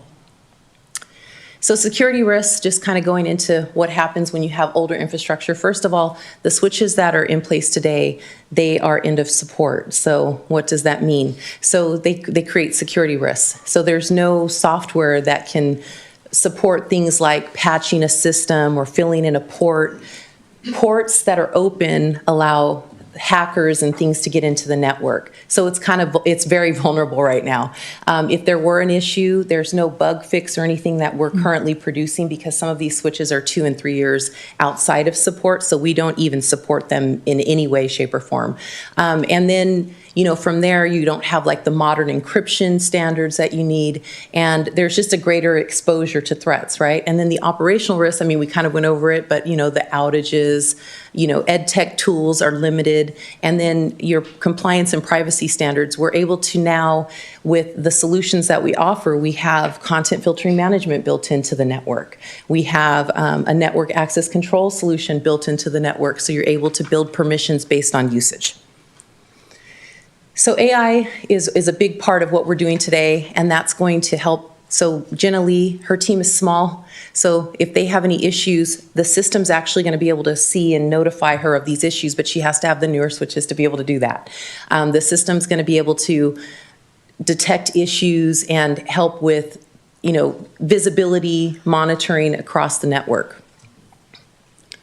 So you're seeing things like 91% downtime reduction. These are real stats, 90% fewer trouble tickets. I tried to take my company's name out of it and make it more general, but these are stats from our company, from our management solution. 80% faster mean time to repair, and then the result is dramatic improvement in the student staff experience. So I put together a value proposition. It's just a one-pager, it's a teaser, but I did an analysis based on your unique environment, the sites, the staff members, how many full-time enrolled students you have, and put some factors in there about the switching. I have some of those inventory counts and things like that. So this is more accurate than it might be for other school districts where I'm trying to entice them to talk. Yours is actually pretty spot on because I know what you have because you guys are a customer of ours, and thank you very much. So with that being said, we anticipate that just on the low end, your savings would be about $450,000 a year. And what we're doing is we're comparing peer-to-peer data when a new system goes into place. So things like data breaches, how much is a data breach on average? How much are you paying your employees? If we were to reduce that by 20%, what does that overall number look like? And we have a category of about 20 different categories that we're using. So if you take a look at the sheet that I gave you, you'll see on the bottom there is a QR code. You're able to pull the full report. And if you go to the appendix, every single item that we've guaranteed these savings that you're going to see, soft cost savings, you're able to go to the end and see how we calculated that information and how we compared it and the formulas that we used. And this is something that if you wanted to dive in a little bit deeper, we'd love to do that. We have a financial analyst that can just talk the numbers and not anything about our solution to keep it neutral. But anyhow, wanted to give you a glimpse and give you an idea as to what you could save. So basically, why upgrade your network? I hope we were able to portray that today. You have a strong ROI. AI-driven is going to give you guys reliability, security, and it's just going to really help you with your instructional continuity, as well as your district operations, as well as you're going to be able to roll out some of those physical security criteria or agendas that you guys might have. Initiatives is what I was looking for. Thank you. Thank you. Any comments or questions? Actually, I've got one more slide. Mr. Hill, before you did go. I hear you? Oh, she's good. Oh, I'm sorry. No, you're okay. So just a refresher that we are starting year one of a 5-year E-rate cycle. Our category 1 and 2 discounts, so if something like this, and then our internet is 60%. And then over the 5 years, that forecasted budget is $942,944. And so our window of application is starting right now to April 1st. Last year, we did spur, so we did mini bids. We didn't do actual RFPs, and we would go that same route this year. So we have to be all buttoned up with what we want to purchase to at least get quotes. We don't have to purchase, in March or, just sometime in the year, but we have to at least decide who we're going to award our mini bid to by March 15th. And with that, we will take any questions. Ms. Jones? Did Member Hill have a question? Go Well, ahead. yeah, I didn't see your name here. That's all right. Let him go. Go ahead. First. So I'll make it quick. So as you mentioned, number one, thank you for the presentation. And as you've noted, right, so we're a small IT shop, but a lot of potential customers to support.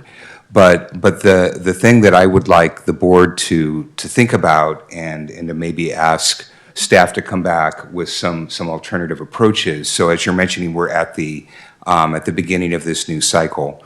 So one thing that we need to think about, all great organizations focus in on what their core competencies are, and they outsource things that are not their core competencies. And if you look at our situation here, so we're a big user of electricity, but we don't have power plants, right? So we are a big provider of benefits to our employees, but we don't have hospitals, we don't have doctors, right? We outsource that. And then also, even in our area, which is somewhat core competence related, textbooks, right? So we're a heavy user of textbooks, but we don't have people here in the district that are authoring textbooks. I think that we need to be thinking about the same concept as it relates to IT. And if you look at kind of the trends that have been going on for, quite frankly, at this point, decades in IT, if you're a smaller company or this isn't your core competence, how do you outsource? And we've been talking about our data center, et cetera. And what is kind of a standard practice these days is you outsource your data center, right? So you go to what's called a co-location facility, a colo. And this is like standard practice, and we have some of the best in the world right here in the Valley. And you have a lot of startups here.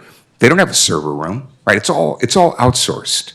So I think that we really ought to think about this, because if we look at the costs, if we look at the number of personnel, if we look at how long it takes to support this, it's very, very complex, and this might be a way to simplify. And what I did also is related to this, because although I'm very familiar with this topic as it relates to business, I'm not as familiar as it relates to education. But there's districts that are moving in this area. And so I just wanted to hand out, there's a case study actually from one of the colo providers who actually did this down at El Segundo Unified, and I want to hand this to you as well. And I really think it would be good for us to maybe ask Ms. Penaflor and others to maybe talk to some colo providers and actually come in and talk about, well, are there some other options to provide the things that we need? And so, but this is a little case study that talks about what they did and what the potential benefits are. And I think it would be great to have all this information, before us, before we make a decision about investments. So thank you, and that's it. Thank you. Thank you. Ms. Jones? Turned it on the first time. So my question is kind of the other end of that. I mean, that's one option. If this is the option that we find is appropriate for NUSD, what we've got this 942, almost $1 million sitting there. In that 5 years, does that provide us with everything that we need to be able to be fully functioning in what you're talking about, what you've presented? Or is there money that's going to be coming out of our general fund in addition to the E-rate funding? How does that match up, or does it? So just the way that E-rate works, we'll be getting a 60% discount. So we're still on the hook for 40% of, so what we did last year was 1.5-ish million was the proposal for last year. We would have taken year 5 last year to pay for a portion, and then we would have allocated the rest of year 26 to 30 to pay the 40%, to pay the 60% of that 1.5 million. So we'd still have to pay some out of general or technology budget. And that did include professional services Yes. for implementation and installation, so. So we would have had some network as a service services built into that in addition to the hardware.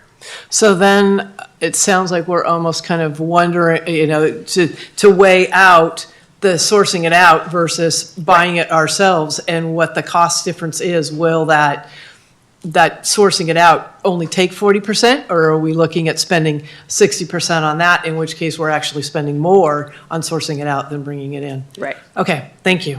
That helps me to understand. Thank you. Thank you.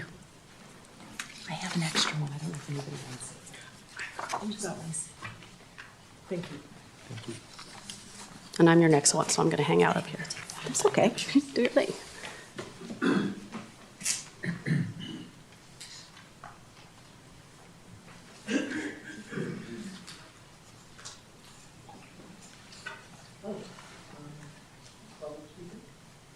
This way.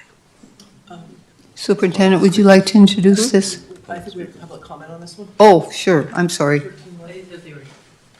Yes, you're right.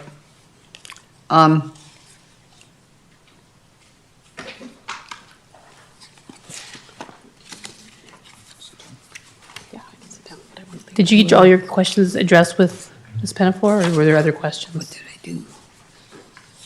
Okay. With that said, I'm happy to introduce both Travis DeFreitas and Ms. Jenny Pinafore, who will be talking a little bit about our district office relocation proposal. I want to be really clear. We've got a recommendation to you, but it could go either way. You could stay in your current. I'm sorry, we should do public first? Oh, I'm sorry, you're going to do public comment first. I Yeah, and I'm misunderstood. trying to, I think, here they My are, apologies. sorry. Ms. Parks? Mr. Noob tried to cut in front of me. I've been waiting longer. I saw him try to run up. Yeah, you saw him? Yeah.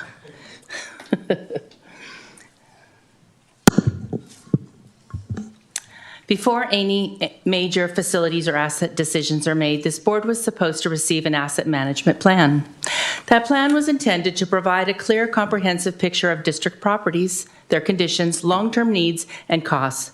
That has not happened. Yet tonight you are being asked to move forward with a significant asset decision without that foundation. That alone should give the board members pause.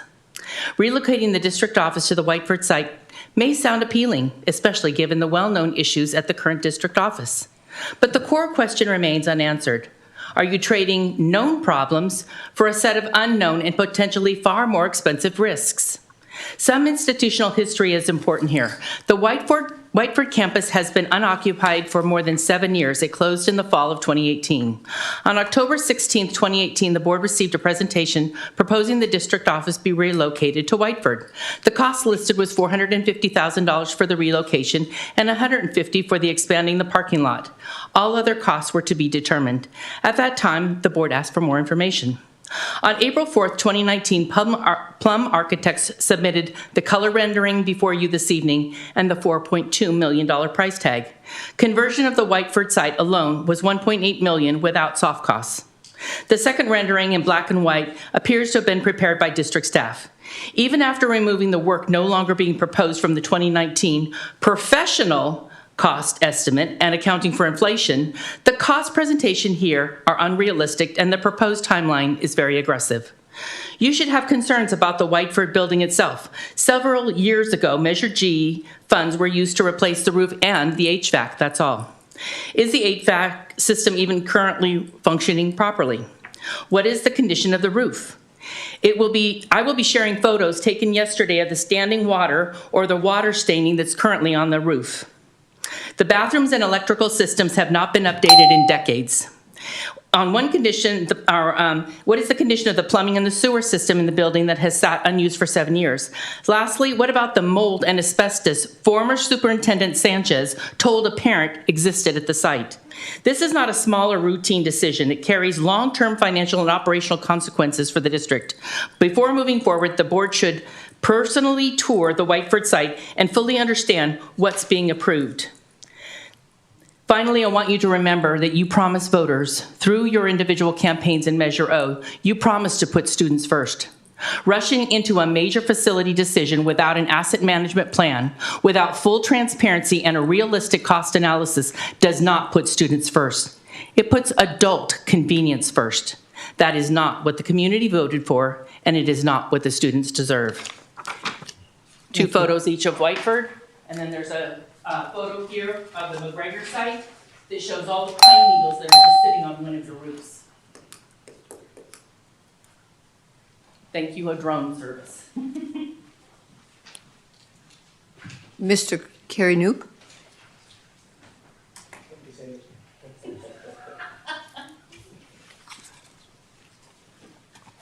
I couldn't wait to get on the stage, so that's...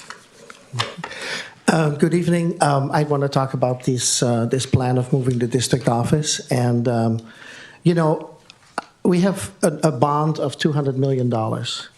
We potentially going to sell 3 objects with all the land. That's a lot of money. You know, we're talking $4 or $5 million per acre.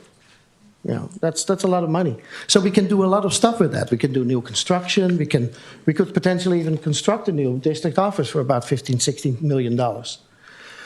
We could swap objects with the city. You know, the old library may be available. There's many possibilities. My point is, you need a board that creates a vision plan that says, you know, you have a workshop where you just throw things at the wall and do some brainstorming, and then eventually 5 members have to agree on a plan. Once you have that plan, you kick up a 7-11 committee, you have a management firm that deals with all this stuff, and then you start doing projects.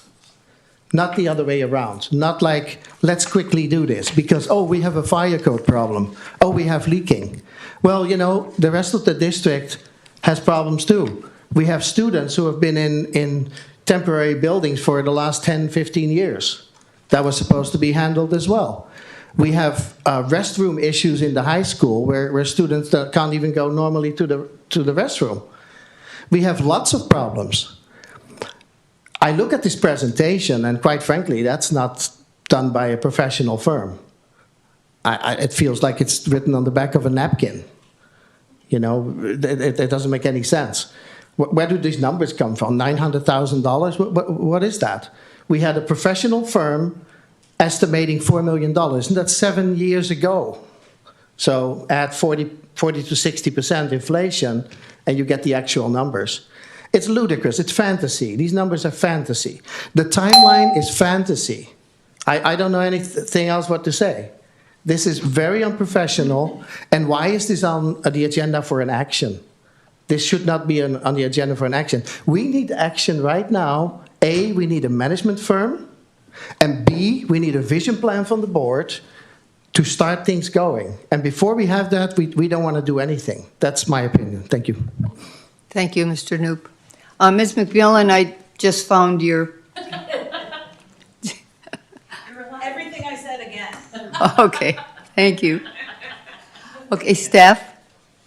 Thank you. Before you this evening is a district office relocation proposal. It's coming to you because there are significant concerns at the current office where we're at. We were looking at a cost-effective way of what would be the cost to go back and repair the current district office. And when we start looking at just the basic things that we've got to do to bring it up to appropriate codes, it was running a significant amount of money. And that still didn't even cover a lot of what else needs to be done at our current district office. It didn't really address all the HVAC issues that need to be done, additional abatement on some things. And so we looked at other locations that it was in the district that we could potentially move to that would be either cost effective for us to temporarily move,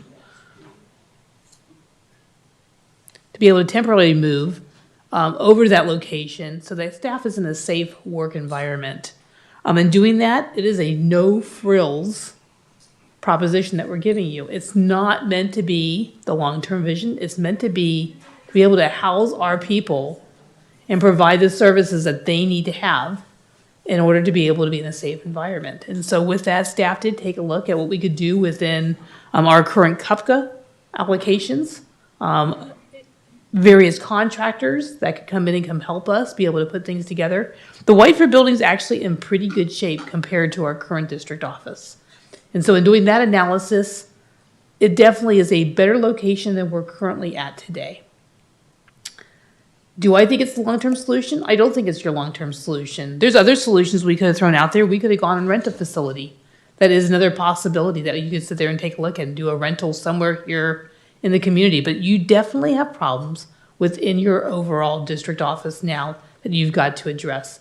The biggest one came to us over the Thanksgiving break when we did an assessment of the fire alarms and found out they were not working correctly. That was a huge concern and one that causes us to sit there and probably escalate what do we need to do in order to make sure that the folks that are in that building are protected. So staff went to work. They took a look at what would it cost for us to be for a cost comparison. And surprisingly, just for us to be able to move over and be in a more comfortable situation for about the same amount of money until other decisions can be made, we are making this recommendation to you this evening. So I'm going to have staff go ahead and present. At the end of the day, the decision is definitely yours as to what we do. We can stay put, and we can live in an environment that's not very good. We can improve upon that current environment that we're in. You're going to see some costs that are associated with that, and they are fair costs that are sitting there at our current DO. You're going to see a no-frills kind of a plan because it's not the full-on plan that you saw from Plum Architect. It doesn't have all the abatement things that are done. We would be leaving things as is and working with what we have and just doing a cosmetic improvement to be able to move people into a safer environment. So at the end of the day, the choices are all yours. We can go back to the drawing board. We can go back and do other things if that's something that the board wants to see. But we felt like it was important to share with you what's going on in our district office and for you to be able to help weigh in and help give us some guidance as to where we need move, where we can be able to move forward. So with that, I'm going to have staff do a plan presentation to you. Thank you, Superintendent. So our objectives are to discuss the current building conditions and the feasibility of relocating. We are going to compare repair costs at the DO versus conversion costs at Whiteford, discuss some of the long-term benefits of that site, and then we are seeking direction for the board, which is why this feels like it's not fully fleshed out. It's not. We don't want to put too much effort into something that is not where you want to take the district office. So what you're looking at in this first slide is the roof above the business department. This is from about 3 years ago, and it's just gotten worse. You can already see it's deteriorating. And in November, like Superintendent Vicar said, we started noticing the leaking. And it's not new leaking, it's happened before. But with the winter storms, it became a lot. So we tarped the roof over the business department, which meant we couldn't run the AC, which is over the business department, and kind of more importantly, it's over our data center. So we have a temporary unit. We have 2 temporary units in that data center that staff has been having to manually go in and empty the condensation. We had to do that over winter break. We had staff coming in. We come in on the weekends just to make sure that the data center is properly cooled to keep, all of our systems running. This is a picture of that data center from last month. The staining on the leak is, the staining on the ceiling is old staining, but it is where the leaks are occurring. So the one right above the racks was not leaking this winter. The one forward is, and so luckily it's not above our servers and our switches, but it's dangerously close. And you've mentioned we don't have the proper fire suppression in there. We don't have proper mitigation for this other than tarping inside and outside. And so this move that we're proposing is not purely cosmetic and comfort. It's really, we cannot operate the district out of a building that cannot protect and support the people and the systems inside. All right, to further touch on the current district office conditions, a fire alarm upgrade was in progress and dropped off some time ago, leaving a non-working old and partially working new system that is now too old for parts to complete the project. The switch meaning we will need to re-upgrade the entire system to get it compliant. Back in February of 2022, Garland Roofing assessed the roof and made the recommendation to completely replace the roof as it is past its lifespan. No repairs have been done since that report. HVAC is still experiencing issues as it is on the Sizerco system, which is not allowing staff to make adjustments as needed, as well as we have multiple units that are burnt out and in need of replacement. As for the Whiteford campus, the current layout allows us to break out each department into their own areas, allowing privacy as well as being all under the same roof. HVAC thermostats are scheduled to be upgraded and were covered under the CalShape grant due to the site at the time being considered a usable school site during the original assessment. Looking at the cost comparison, option one would involve us spending about $1.1 million to bring the current district office up to the bare minimum needs, fire alarm upgrades to meet fire life and safety codes, entire roof replacement. Assuming we don't find any dry rot, termites, or any other issues, will take up to 6 months by the time we go out to bid and get all the required permitting. HVAC thermostat replacement and units repairs to the existing units. Server room remediation, which generally would touch base on slide 11. We as a district were shocked to learn that the cost of what it would take to bring the district office to compliance, so we decided to propose an option two. Option two, which is converting the existing location into a more usable and practical space for the staff and department at Whiteford site, which includes closing up walls, supplying refurbished cubicles, painting, carpet upgrades, and technology relocation, as up to estimated of $938,043, which would leave us with a potential cost savings of $186,957 if going with option two instead of one. So from the Plum Architects proposal, which was a total of $4.2 million, $1.7 million to renovate Whiteford was for store partitions, office conversions, staff lounge upgrade, floor repair, required HVAC and fire alarm updates, and then some contingency.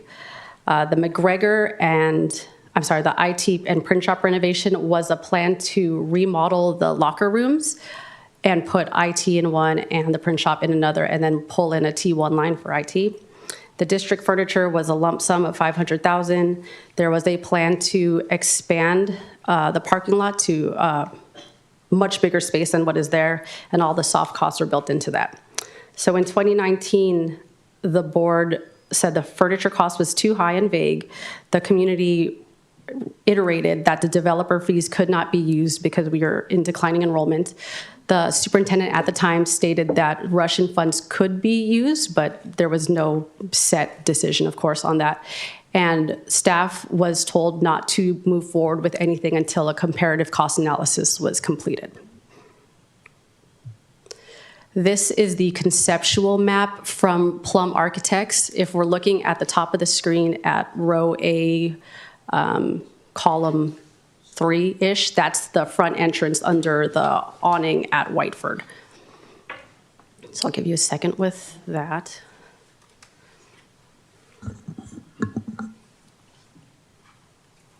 So as you can see here, the plans were proposed were including knocking down structured walls, eliminating bathrooms to create conference spaces, as well as adding a secondary front entry access at the top of the page. Very similar to that design, we've converted existing locations while leaving all of the structured walls and building off of individual offices and adding cubicles in various areas. We'll be utilizing nearby classrooms from McGregor campus for conference rooms instead of proposed designs to build out needed collaboration rooms within the spaces as what was proposed in Plum Architects design. So for technology, we would do this in 2 phases. These numbers were provided to us after a site walk, and they are budgetary, so these aren't final. But to relocate the server room to the high school with electrical would be those 2 figures right there. We did look at both sites, Whiteford and the high school. The high school was before even talking about relocating the district office, we had been talking about where could we move the server room because we knew there was a leak. And so after taking 6 vendors to both locations, showing them the existing IDF at Whiteford, showing them other locations in that space that we would require some construction to turn into a sufficient data center with all the things we've mentioned, split panel, split unit electrical panel, its own electrical panel, split AC, fire suppression. We all collectively decided that the high school was going to be the easier lift because we have that built in. So we've already engaged AT&T to determine if that's a viable location to move our fiber links, if that would affect our E-rate at all. We've engaged ACOE. And then we've worked with a few white glove networking services to determine how much work this would be and how much that would cost. So that would be phase one. And then phase two would be actually preparing the Whiteford site for occupancy.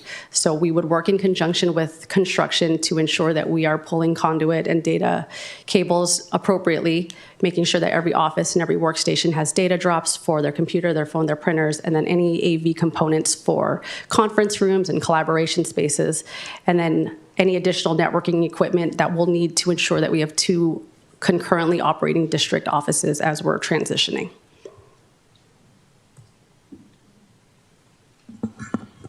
Just a few benefits of going with option 2, moving the district office to the Whiteford campus. Conversion costs for the move would be less than the cost to bring our existing buildings up just to the basic needs. Faster compliance with fire life safety requirements, improving staff day-to-day safety, and better overall layout for the departments. So yes, this is an aggressive timeline, but this is the timeline we're proposing for now. The server room would relocate during spring break because we know we're going to be offline and it's the best time to do it while students are not in session.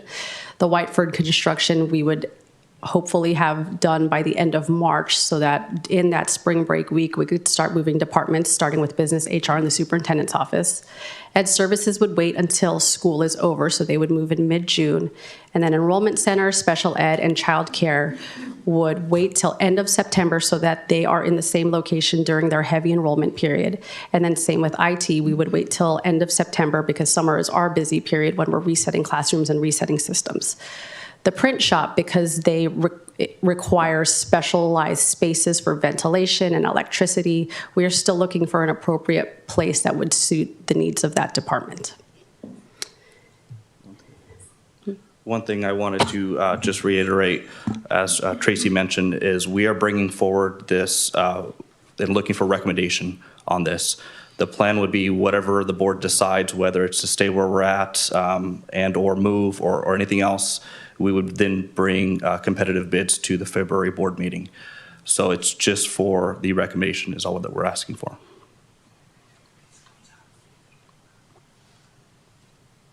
Thank you. I would like to ask the board to begin by asking clarifying questions rather than talking about potential what we might vote to do so that we all get a good handle on the questions that we have. And then we can move on to ask for ideas or if you want to make a motion for some kind of action. But let's carefully listen to each of us and answer questions first, okay? So, Mr. Hill? Yeah, I'd like to defer to my fellow board members for their comments, but I would like to share my thoughts after everybody's had their input. Thank you. Thank you. Member Bach? Thank you both for the presentation. So just to clarify, the idea for the server room is not to move that to Whiteford. The plan for that would be to go to the high school, and then the technology costs associated with the Whiteford site. Could you clarify what that in particular would be for? Yeah, so that slide, those costs for the Whiteford site specifically would be to set up the space so that everyone has data in their workspaces. We'd have to fully build out the IDF there because there's just one switch that was designed for, however many classrooms were there at the time. So that's really just bringing it up to ensure people are connected and to do their work. Okay. And then there was another slide that had something about $200,000 in technology costs. Oh, yeah, this one. So this is just those numbers from the slide I just showed you, kind of added up and rounded up a little bit. But this server remediation cost would be if we were to do the fire suppression, split HVAC, repair the ceiling in there, fix the cabling, because right now it's, well, I showed you that picture, but it's not the fanciest kind of server room. So we want to fix some of this, consolidate, and get some just proper environmental controls in here is really what we're looking for if we were to upgrade this site. Got it. So that $200,000 would be to upgrade and improve the server room and keep it at the current location. Yeah, if we were to do that, yeah. Got it. Thank you. You're welcome. Mr. Anguiano? Thank you, thank you both for the presentation. Really appreciate it.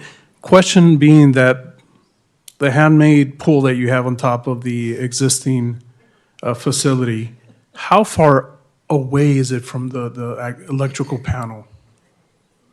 So that is currently over our building department, our business department, which houses the IT equipment and electrical panels as well. The district office has multiple different shut-off panels. There are quite a few in that particular room as well. So what you're saying is pretty much a disaster waiting to happen. Yes. Correct. Okay. Okay. Thank you. Member Jones? So I guess one of my questions would be, staying here just, it looks like a hostile work environment just from a, from a facility standpoint. I know I wouldn't feel comfortable working under these conditions. But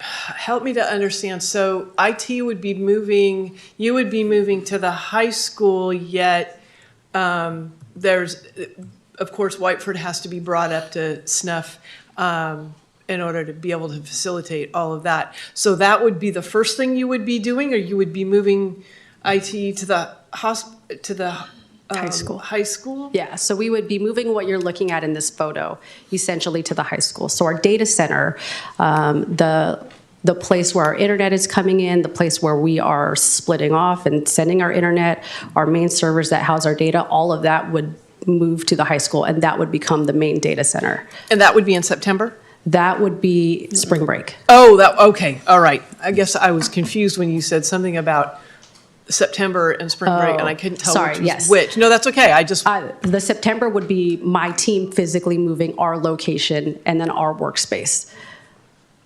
Okay. All right. Okay. Thank you. Yeah.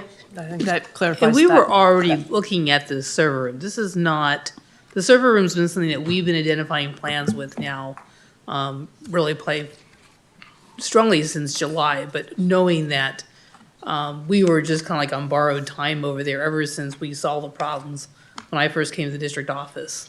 It's leaking in Nancy Chen's office. It's leaked before in the CBO's office. It'll kind of sit there and kind of like figure out a little bit. But the worst part is right here with the server room. So we know we need to do something with our server. This is what keeps us operational, Right. provides all the Or services not. to our kids. And so we've been looking at where is the alternative place. We kind of really weren't looking at Whiteford initially because we didn't know what the long-term plans yet were going to be for that property. And so we kind of had been already exploring the high school is the place to be able to put the server. So a lot of this work had already been already started, and then looking at that. And then we looked at whether or not if we were to move to Whiteford, the rest of the operation, was it feasible to also then move the server room? So that became another piece that they were then beginning to explore a little further and a little deeper as to what those options were, especially with some of the partners that are out there that provide us with our services and looking at our E-rates. Can I just follow up? Go ahead. So then continuing, if we, never mind, I don't remember what I was going to ask, so go ahead. Sorry, it'll come back to me. So there's always been plans to relocate the district office, which is why we never put the HVAC and roof repairs on there earlier. right now, if I'm to understand you, the IT, the servers and switches need to go to Newark Memorial High School, and that could be started and a proposal brought to us at any time. The same thing with the copy center. All that equipment has to go somewhere, maybe to MOT, and that too can be done separately. So what we're talking about is how do we limp, if we need more time, how do we limp along with the current building? And I know it's been not the best, but, you know, it seems that we could limp along for a while. And the thing that is a must-have, from what I'm hearing, because it's a safety issue, is a fire. And could we have a fire watch instead of, if we absolutely can't repair what we have, can we have a fire watch? Because we've had a fire watch over at Snow School for probably a year. So how can we, can we limp along to give us more time to do the parallel work to see what does our master facilities plan look like? What we're on the cusp of sending out RFPs, I understand, to look at the work that we need to look at our facilities prior to putting a 7-Eleven committee together, because before the 7-Eleven committee should look at what they can do, they need to know what are the possibilities and trade-offs in all of our facilities, those that are closed, those that might be closed in the future, those that are empty spaces, like McGregor Fields, which we are selling to the city for $1 a year. So what can we limp along for a year to give us more time to do the proper planning? I think we're both going to answer a little bit. Yeah, I'll let you go now. For my part, I think we've been limping along, and I think we really are on borrowed time. So that picture to the right, that was really scary. That was just over the Christmas break, and the tarp is up there so that we prevent the leaking. But now we're pooling, and can the roof hold that much weight? Like, we're really on borrowed time. So I completely understand what you're saying. Like, we should look at this from a high level and get the entire picture before we do anything. But we're already on borrowed time, so I'll let Travis speak to the facilities. I'm going to say a little bit of the same thing. I feel in my position where I'm at, I am to not only look over student safety, but staff safety. And I feel that this is a hazard that I am bringing to the board to make the ultimate decision. If you're asking me my opinion, I don't think we should prolong anything. Whatever we decide, I think we should move, in my opinion, quickly, whatever route that is. But it's ultimately the board's decision. I just prepared a presentation. We prepared a presentation to show you of the conditions of the district office. So let me put it this way. Spring break seems awful quick. What about summer? Can we limp along till the summer? Can we buy some time to take a real good look and maybe get more? We definitely need more information to show that the figures are being questioned. So you need more time to have architects or whoever come in to give confidence in the figures. But in the meantime, can we limp along till the summer? That would be my question. Well, we didn't make up the figures. We do have these quotes, so we can provide those if you like. But we hesitate because they're not competitive quotes. We got budgetary quotes in order to give you a ballpark for today's presentation. For my part, again, if we can move the server room at any time, then we can go. Like, the server room can go, the data center can be rebuilt, and then the building, limps along. But still, this room remains the district office's IDF. So it's not the data center, but now we still need a place to house switches and things so that the building can run. So it's kind of a dot. Member Thomas, I have some comments that I'd like to make on this topic. Yeah, I don't think I took that much time, Mr. Hill, but go ahead. Okay. So here we go again. Another non-emergency emergency. This time claiming that with 72 hours notice, the board needs to vote on moving the entire district office from its current location to the former Whiteford site near the McGregor campus. Sadly, you cannot make this up. Just as with the HVAC controls, staff is claiming this unsolicited proposal has now become an emergency issue based on a supposed non-functioning fire alarm system, leaking roof, and HVAC plumbing electrical issues. But let's be clear, the district's aging infrastructure, as with most of, or I should say the district office's aging infrastructure, as with most of our district's aging infrastructure, is not new.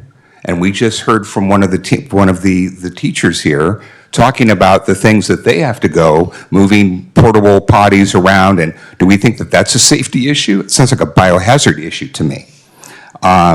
So we've got aging infrastructure everywhere. But the thing that's important to understand is we as a board, right, and so I'm looking at my fellow board members here, we as a board have already discussed our facilities issues at length and put together a prioritized list of facilities projects this past summer that have yet to be acted upon, as was noted by public comment. And by the way, a district office move was never on this list. In addition, we, the board, have put together a property asset management committee to look at our entire portfolio of properties to decide their highest and best use. And again, we heard from, again, the teacher here talking about how Whiteford is actually potentially ideally used for a different purpose, and yet we're just going to go and blow through it and repurpose it. But we talked about putting an asset management committee together and a process to look at all of our properties and what are the highest and best use. And by the way, let me remind the board that this past December, we, the board, authorized the hiring of a consultant to help us do just that, with the goal of identifying potential property sales to support future healthcare insurance and potential workforce housing for teachers.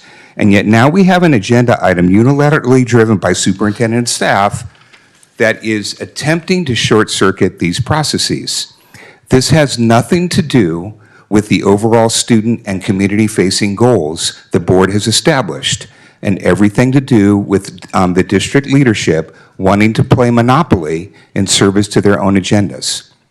Let's be honest about what's really going on here. Under former Superintendent Triplett, Music Elementary was shut down supposedly due to declining enrollment. But according to the rubric being used, other school sites should have been shut down before Music. So why Music? Because the long-term game plan was to then shut down the district office and bundle up those combined properties for sale to developers. But since this has been a secret plan, no operational or financial analysis has ever been done to support whether this actually makes any sense, especially in terms of the board goals of increasing student outcomes and driving improved enrollment. Sadly, superintendent staff acting on their own have taken this baton and have been coordinating with the vendor Renault Clark, AKA RCA, to move the monopoly agenda order. Point of order. Hold on a second. Usually when there's a point of order, we hear what the point of order is. Excuse me, madam, I am making my comments. I'm almost finished. So, madam, are you gonna, your issue and your role as president is to defend my speech, not to interrupt it and not to try to censor it. So please give me an additional couple of minutes to finish, and then I will continue. That's not the point. The point is, if there's a point of order, so you are trying to shut down. I am an elected official on equal basis as you. So please let me finish. I didn't interrupt you. Excuse me. I didn't interrupt you. So do not iterate. You can say point of order as much as you want. Okay, but please let me finish. I'm almost finished. Okay? So there was an email that went out talking about the plan. The plan, okay, and this came from Renault Clark. The plan is first $30 million will go towards IT needs, HVAC building controls, and sewer remediation. Tracy suggested that sales from abandoned campuses of music and snow may be used to fund additional efforts. Additional sites may also be closed based on low student enrollment, such as the continuation campus. Roger, who's the president of RCA, asked if there was any momentum of moving the district office to the continuation site, which is right next to Whiteford. And by the way, this is from an email on April 9th. So this is no emergency. This is a plan. So there you have it. The plan all along was to move the district office, and the staff and vendor just forgot to tell the board. And who cares if the board or community has different priorities? This is what we need to rubber stamp on 72 hours notice. Because since last April, apparently now this has become an emergency. So given that we seem to specialize in fire-ready aim approaches, apparently nobody has really thought through whether this is something you can even accomplish for under $1 million in the planned 9-month window. I can tell you that if I were still running my mission-critical project management consulting firm, this is definitely a project I would want to be looking to come in on and rescue about 6 months from now when things go really off the rails. Sadly, what we aren't appreciating, however, and I'm almost finished, President Thomas. No, you're not. Yes, I am, is that in this whole debacle is the impact we are going to have on our imminent superintendent search. We are hoping to get a future star to come in and help us take our district to the next level. But before he or she even gets here, we plan on hanging an albatross around their neck. How many great potential superintendents are going to want to come in and take on a future Winchester Mystery House? Because that is what we will be building without a properly vetted and board/community approved plan. And how many superintendents will be happy about continuing to struggle with declining enrollment due to the fact that instead of working on a board-approved bond-committed STEM school initiative at Schilling. So this is one of the things that we approved, and here we're 6 months out, and we don't even have a plan around this, and yet that's going to really directly impact student outcomes. So we're not focusing on that. We're not focusing on a financially sound surplus property asset management plan dedicated to teacher healthcare and housing. Instead, our entire leadership team and the district office is going to be consumed in trying to rescue a non-community oriented money pit. So my point is, I encourage the board to vote no on this proposal, stay the course we have already established over the past 6 months, and leave monopoly to game night with our respective families. And I yield back the floor. My point of order, Mr. Hill. I've yielded back. My point of order, and usually when there's a point of order, you stop to hear what the point of order is. But the issue, the issue is that you always call point of order on me, and you are always constantly interrupting me, and you've been doing it for the past 3 years, and I'm tired of it, right? And your job is to protect my speech, and I'm an elected official, and I have the same rights as you as anybody else, and I would appreciate you stop interrupting me. And by the way, I've hardly said 2 cents this evening, but this is an issue I care about, and I would respect that you respect my rights to speak. Thank you.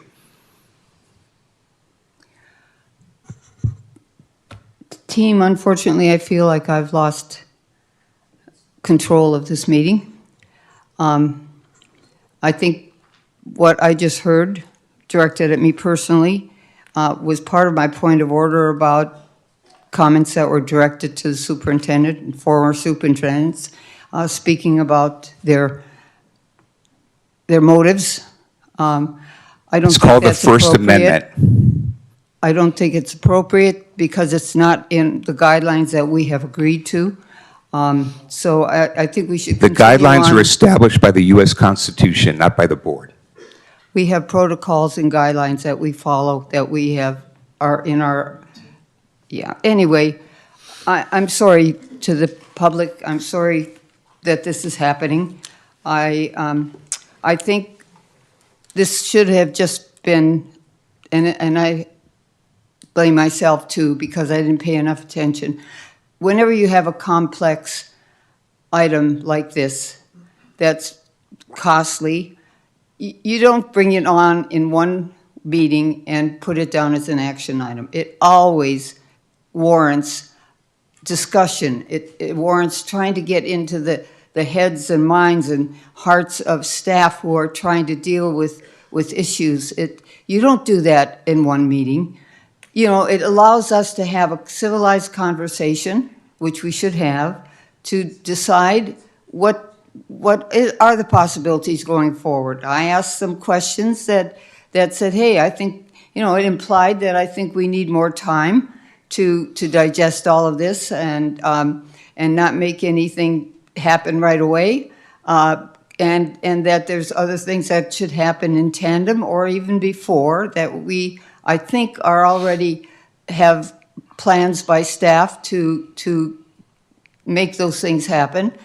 And so I don't know what to say. I just feel badly that we can't approach this in a more reserved and deliberate and respectful manner. And I really appreciate the work that you've done. And I think the building was definitely not upgraded because it's substandard and we knew it had to be moved someplace. So I think at some point we have to make that decision. In the meantime, my thought is, and I'm not going to call for a vote or anything because I'm just giving you my thoughts.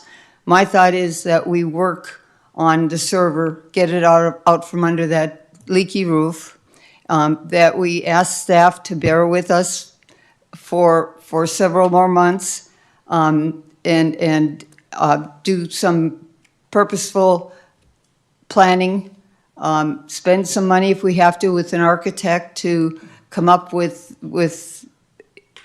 what are the options. If the option is Whiteford, okay, spend a little money to find out exactly how much it will cost. If the option is to rent a building out in the economy, look into that. But let's give some more thought to it. But for that, I'd like to just ask staff to bear with me and just stop this discussion right now. Can I make one more? Yeah, yes, go ahead. Keep trying, but you. Oh, okay. You went dark. Looking at these pictures, I would be remiss in not mentioning that if we don't drain that pool, it is going to wind up on the floor. It's No. drained. It's drained. It's okay. We were constantly pumping it. Okay. So All right, you know, good. it was a constant I mean, pump. I'm like, oh my gosh, are we not, yeah, okay, thank you. So- That makes me feel a whole lot better. And I I'll mean, I add- know it can pool again, Yes. but, yeah, thank you. I So, will add that um, we've removed the tarp on Friday. We removed the tarp on Friday because we knew we were going to have a period of dry to give the roof a chance to dry out and so that we could run the AC properly. So we're on this like every day. Okay, and so with that, staff, can we move on to the next agenda item? Can I just have a I mean- wrap-up comment, please? The building is concerning. The building's been concerning since the day I showed up there.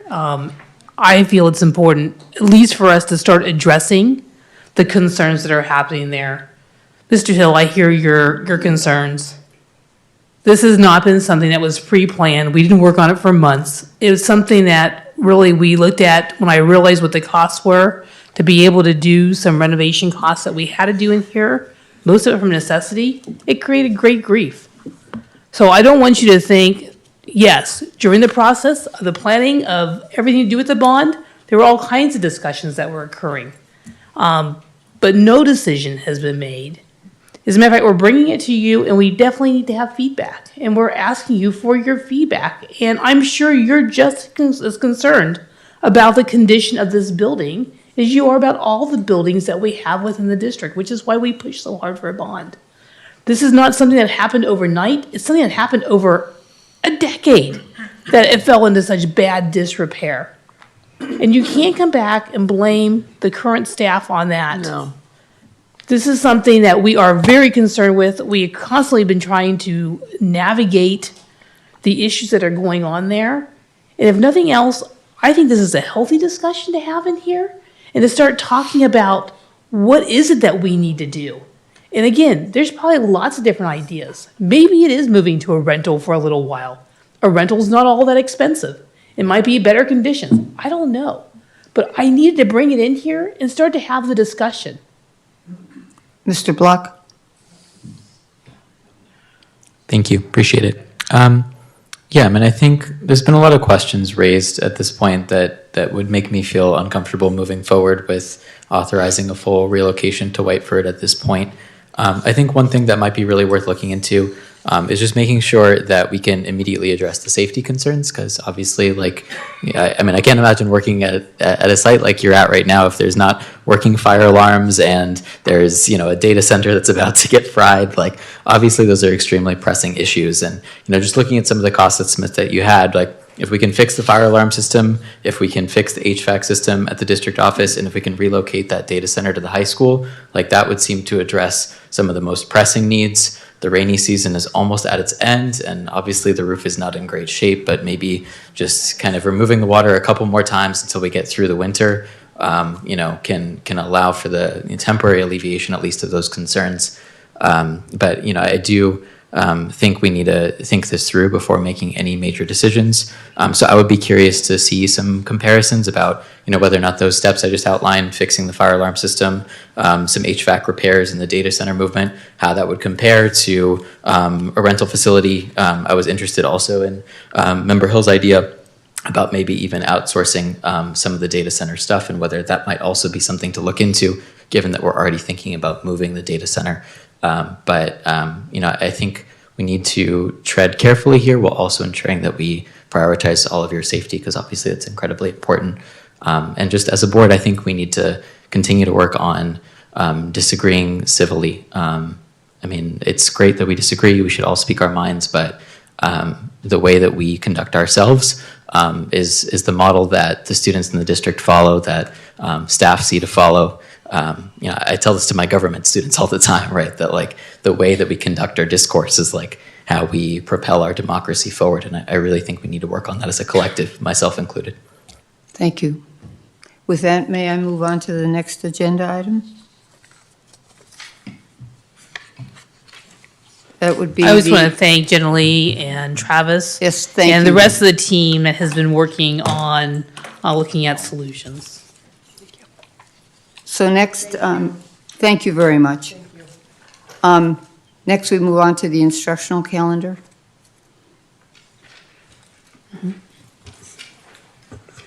Thank you for this opportunity. First, I would like to thank our members of our calendar committee. I felt it was a very collaborative effort, which involved our NTA and CSCA partners as we came together and was able to discuss and put together a recommended calendar for the board to approve.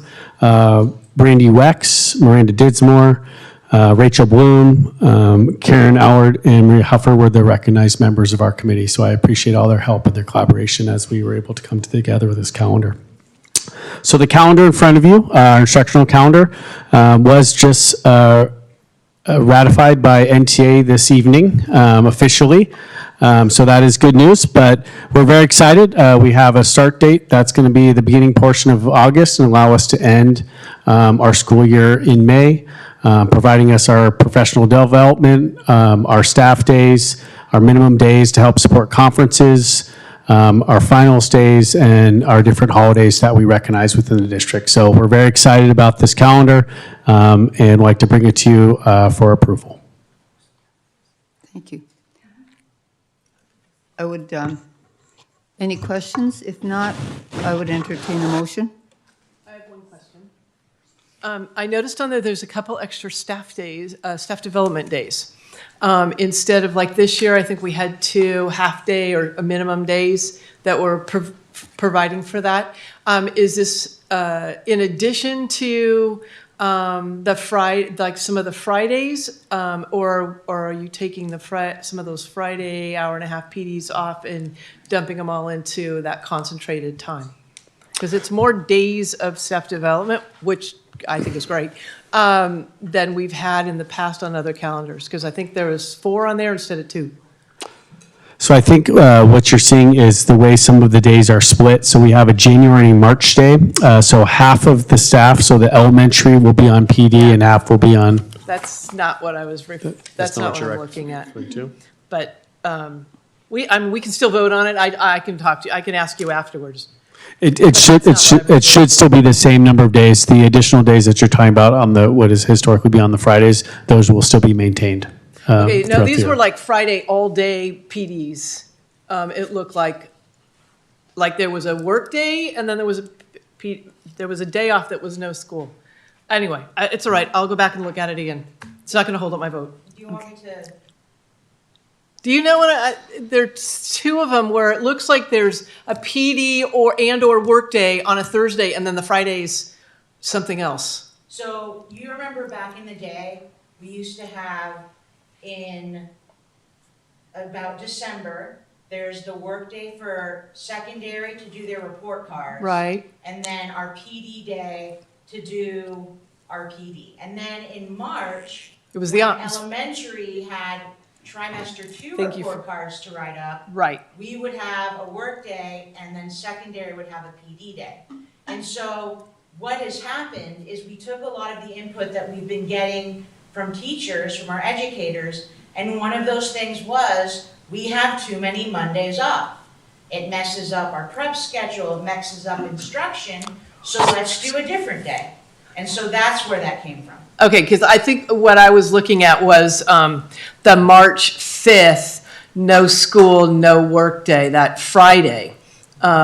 And I'd never seen that on here before, and then I can't see the whole rest of the calendar because there's another one that was Ms. like. Bloom, could you come up here so that folks at home can I mean, understand? it's, don't get me wrong, teachers need, if it's a day I off, love teachers this. need it, you know, but I'm just trying to understand it, that's all. I know, I appreciate it. I wrote like a 20-page manifesto about the calendar, and I would love to share feedback. We worked so hard, and it was probably one of the most positive kind of interactions with the district office that we've had. I love the February and I think we 4-day created an weekend. absolute masterpiece. This is the second version. We like the first version better, but we took feedback. It was a really collaborative process, and also the teachers, I let my people know about the process, gave them information in newsletters, and so this was a lot more collaborative than it has been in the past. That's So great. the March 4th would be, all right, it says a TK5, pre-K5 workday Right. for trimester 2 grades. Right. Professional development for secondary. Mhm. And then you have the 5th. Right. So if you are an NUSD family member, right, if you're in the family, you now have a 4-day weekend. In the middle of March, you're back from winter break, and you've been grinding and grinding and grinding all through February. Which And is now right. you have something in March to give you a little bit of boost to get you to spring break. Same kind of thing. I wholeheartedly. Yeah, so same kind of think thing that's great. for the educators now, is we'll be there for professional development for our workday, and then we have a 3-day weekend to kind of recharge, and then charge towards spring break. Okay, thank you for the clarification, appreciate Would it. you No, like I any like, more I like, clarification? Because I really like talking about this calendar. we can talk later, we don't need to talk now. Yeah, given that, before we ask for a vote on this, could I have a vote to extend the meeting until 10:45. 10:45? I'll make a motion to extend the meeting till 10:45. Hang on, I think there was a conversation about potentially returning to closed session at the end of the meeting. Yes. So Yeah. how does that operate? We So would extend to- hopefully end by 10:15 so we can get into closed session. Okay, but So- the meeting extension would be to the end of the overall meeting, Yeah. not to Yes. the end of open session. Yes. Okay, great. Okay. Thank you, just clarifying. So please vote. Oh, I'll second if we didn't have a second already. We got a second. Okay, so Jones motioned, Block second. Please vote. Okay. Good. Did you second? Oh, I'm sorry. I second. I'm sorry. All right, I gotta change it in my notes. Just in case I get asked for line. All right. 5 ayes. Thank you. So All right. next, I would entertain a vote on the instructional calendar. I'll make a motion to approve No, the that- instructional calendar. That was what we just voted on, was the No, instruction. we voted to extend the meeting. Oh, extend the time, I'm sorry. See, I'm tired. Okay, hold on. Sorry. So, so who's motioning or making a motion to extend? I mean- made a motion to extend the meeting. I just, you know, Well, CRS. who's making a motion to accept the instructional calendar? I did.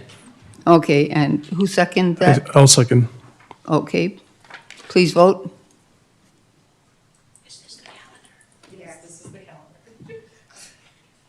This is for the calendar.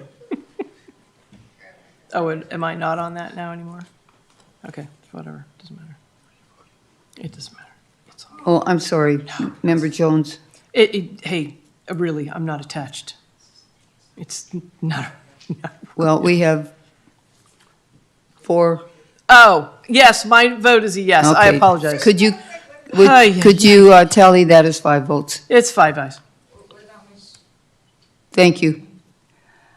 So next, we move to canceling the regular board meeting on Wednesday, January 28th. Superintendent?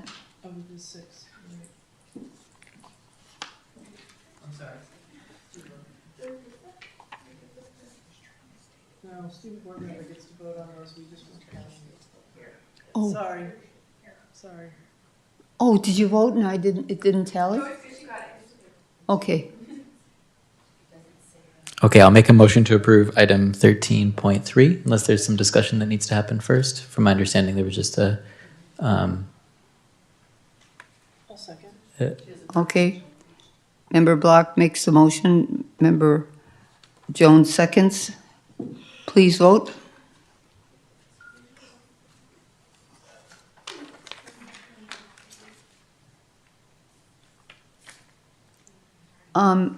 You know what, student board member, you're listed here as staff. Staff 3 or. Staff 3, can you give us a voice vote? Yes, okay. So that's 6 yeses.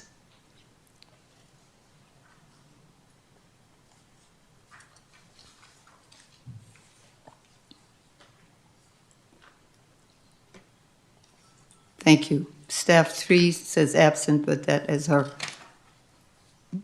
student board member voting, yes. Okay, next is the old business appointment of a Board of Education alternate to Mission Valley ROP. I understand that Member Jones is willing to be the alternate for ROP. That puts me on 6 committees, which I will not do. I'm not gonna be on 6 committees. Oh, okay. So I need something, we can look it up, we can look at it, and it just doesn't seem right that I'm on 6. You probably won't have, I don't I miss probably won't have to meetings. go. That's not really the issue with it. The issue is I'm on 6. Okay. Mr. Anguano, would you be willing to do it? Members, if I could just share, you had asked me to do some research and talk with Superintendent Yeah. Hanson, which I did. He shared with me that it's a rarity that Ms. Thomas has missed a meeting. But in the event that a meeting, if she notifies him in advance, they can work with the agenda to push it back. They can even find a different day. They would be willing to do that. So I wanted to make sure that all the board members know, because I know there was interest. I know in Member Hill, because especially with CTE. The issue was we were originally looking at perhaps Member Block, serving in that capacity. The question came up, could he serve while he was working for Fremont? And the answer is no. So we did that research and came back and found out those answers. So, So which board member among us would like to be my alternate? So I said, well, I think what we talked about the other day is that the ROP has established a policy, okay, around their timeframes of when they like to have their meetings. And policies can always be changed. Have we asked? yes. And So- they were willing to make modifications, Okay. not necessarily to the policy itself, like for like their normal hours, but he Right. said they've always worked very closely with the members to make sure they find a time that's convenient Okay. to be able to work I mean, with so that. I'd be willing to serve as the alternate, just the issue is that I can't get, I mean, oftentimes, well, what day is it? It's on, usually on a Thursday? Yeah, But typically Thursday. actually, we could have the meeting start later at 5:30 or whenever you could make it, if I Okay, can't be there. on Thursdays. Yeah, only if I Yeah. can't make it. Okay. Okay. So I would nominate Member Hill to be my alternate. Do I have a second? I'll second. Please vote. student board member can The vote on this student one. board member votes yes, so it's 6 ayes. Thank you.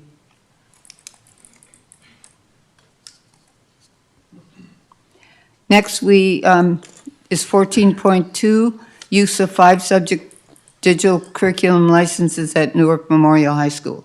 Superintendent? Yeah. Oh, I'm sorry. I apologize. Mr. Nuke, you had a comment.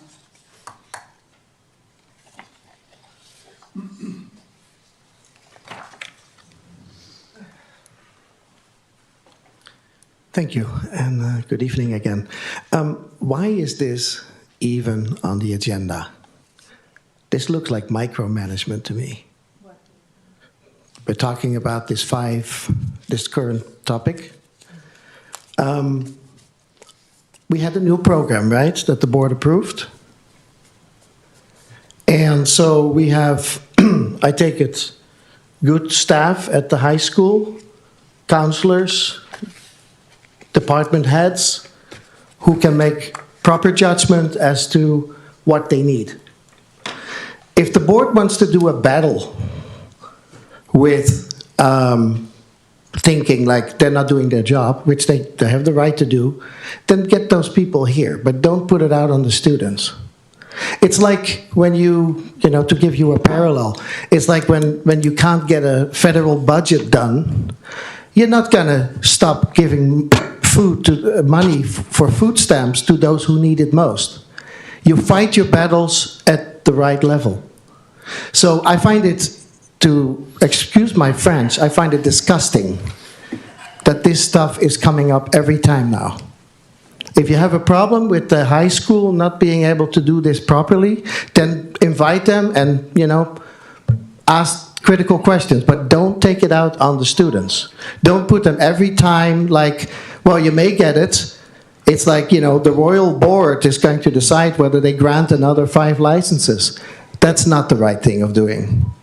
So again, if you have an issue, bring those who are responsible, but don't take it out on the kids. Thank you.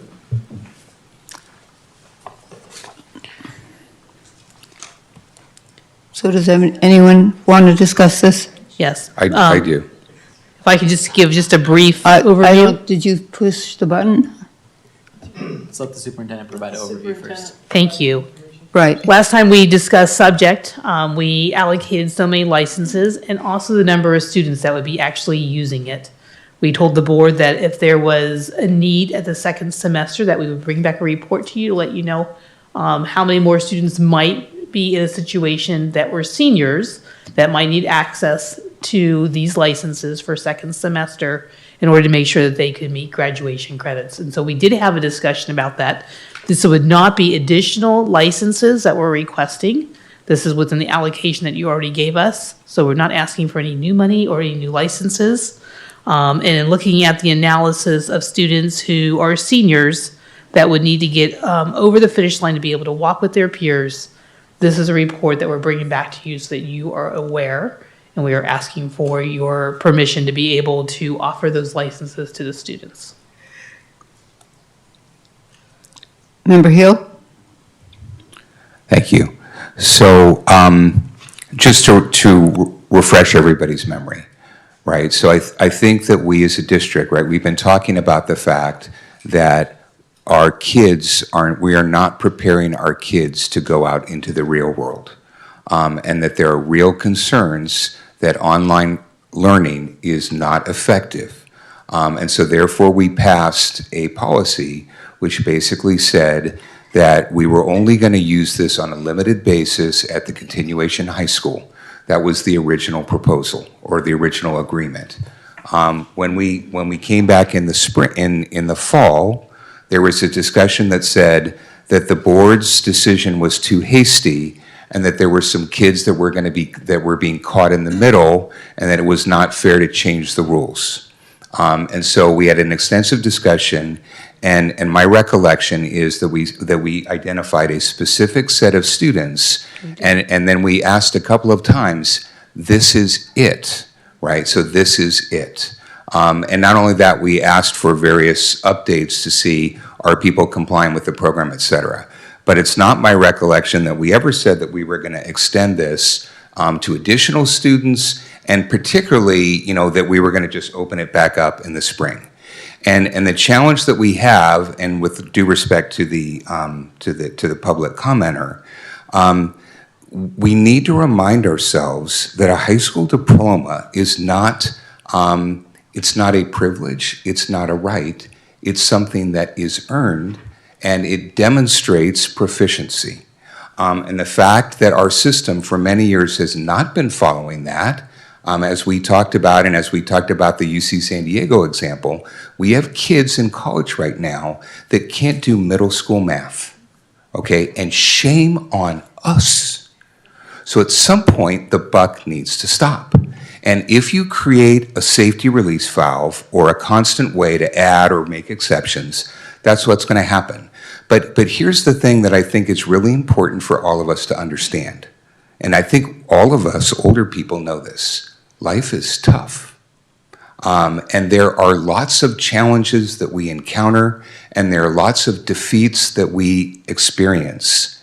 And yet we as human beings are resilient. And a lot of times, sometimes we need to suffer a setback in order to move forward.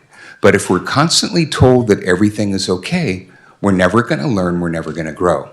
And so what I would say is we've had a system in the past that addressed these types of issues. It's called summer school, right? And so, in my opinion, there's no shame in it. Sometimes you make a decision and it didn't work out, but then you got to acknowledge there was a problem and we got to go back and fix it. But this idea that we're going to keep putting a Band-Aid on it, we're never going to get rid of this. So this is the problem, right? There's a leak in the system. And so I think either we have a policy or not. So if we say, you know what, we don't really think it's a problem, let's just abandon the whole policy. Let's just say online learning for everybody. So that's my position. Mr. Block? Thank you. I'd like to respectfully disagree. I think based on the evidence we've seen so far, Subject is a far better program that's being administered far more effectively than Apex ever was. There is constant supervision while students are working on these classes. They are being required to complete all of the assignments, all of the assessments to pass them at a high level. And from students' own reporting of it, it's not easy. And so what that indicates to me is that this is in fact rigorous, and you know the existence of Subject as a credit recovery program is not what's causing students to be at a middle school math level at UC San Diego. I don't think you can prove any specific connection between those things. I'm not proposing this as a general program for all of our students, but I think that taking a subject class in the second semester of their senior year of high school is a way for students to learn from their mistakes and to take accountability for having failed in the first semester, while also keeping in mind the possibility of recovery, knowing how important it is for students to be able to graduate with their peers and how much it means to them and their families. And they're having to learn the hard way by doing what may be a very intensive and boring subject credit recovery class. I'm sure they would rather just be able to have a regular class. This may be the harder road. So I personally, I was hoping to, in January, get the chance to go tour one of the sessions in which Subject was being administered, and I still would like to do so at some point. But based on the evidence we've been receiving so far, I think that this program has been a vast improvement over what we had before. I'm not concerned about fraud occurring. I am very convinced that students are actually having to put in the work. And so I think that this is offering that nice balance of both accountability, but an opportunity to recover. And so I would support the use of these subject licenses. And I'd like to make a motion in favor once the discussion is done. Member Jones? So I'm in Did you make a motion? But the discussion. Yeah. I'm in agreement with Member Block because we've already approved these licenses. My understanding is we've already approved these licenses. We're just saying we're going to be using them, which is what we asked for. We asked for that information. In one way, I don't even think that when I was reading this, I didn't think it needed a vote. It was more of an informational thing. You were coming to us and saying, we are going to need to use 5 of the ones that you have already approved in order to help these students. Yeah, I'm in total favor of this because you're actually not doing more. It's using what we already approved. Member Hill, I'll make it quick. but can I? Go can I ahead. speak first? Please, go ahead. Okay. I agree with Member Hill. I don't think that when we made the decision, they said there's 27 students, and we said, okay, for those 27 students. It wasn't that there was going to be more. Given that, it's not the cost, it's the idea that those students, their summer school, I think the diploma has to mean something. But having said that, I'm not willing to second-guess staff and say no to helping these 5 students. I just wish they would take summer school instead. And that's my thought. Member Hill? So if this was, I mean, and I don't remember, if we had allocated a specific number of licenses, and then the number of students that signed up was fewer than that, I don't recall that, and so all this is just saying, there was 5 extra licenses left, and we're gonna give it to some people. Well, so that's what we agreed to, and I don't have a problem with it. But I think that what we said, though, was that, you know, this is the year where we're gonna make the transition. And beginning next year, right, there aren't gonna be these opportunities. Yeah. And so long as we're committed to that, I'm okay. And then, and again, I just wanna just respectfully, you know, come back to the comments that Mr. Block was making, and talk about the fact that when the UC San Diego, they organized a commission to study why kids were failing at their school. And so it was a very extensive study, and one of the root causes was online learning, right? And so I think that there is some evidence there, and I think it's something that we need to pay attention to. Yeah, Mr. Block? Thank you. And I hear what you're saying. I mean, overall, I don't want us moving in the direction of more online learning overall. But for a student who is catching up at the last minute on one class in order to graduate, they're probably not going to UC San Diego, right? So I don't think it's explanatory for why the UC system is seeing students in remedial math. This is about a student who is trying to catch up on credits in order to get to graduation so they can then go start their college career at a community college, build their skills, and continue to work their way forward. I mean, certainly I'm not an advocate for, spreading online learning across our campuses, but I think it has a certain limited role, and I think this is that role for some accountability with the also possibility of recovery. But I mean, we can continue to discuss this at a later point. I viewed this year's subject system as a pilot where we were going to evaluate how it worked. If it worked well, then okay, maybe we continue it. If it didn't work, then it's just a pilot and we, cancel it from there. But by all indications, it seems to be working well. And so I think we should just be open to seeing the genuine results of it. I'm planning to go see how it's operating. And I think it may be great if multiple of us to really get to see how it operates so we can then decide based on the evidence if it's something we want to continue or not. But anyways, for the short term, I'm going to make a motion to approve item 14.2. Can I get a second? I'll second. Okay.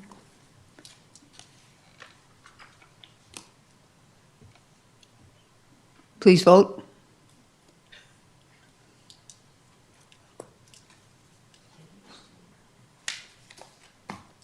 And you have a thumbs up from the student board member. Okay.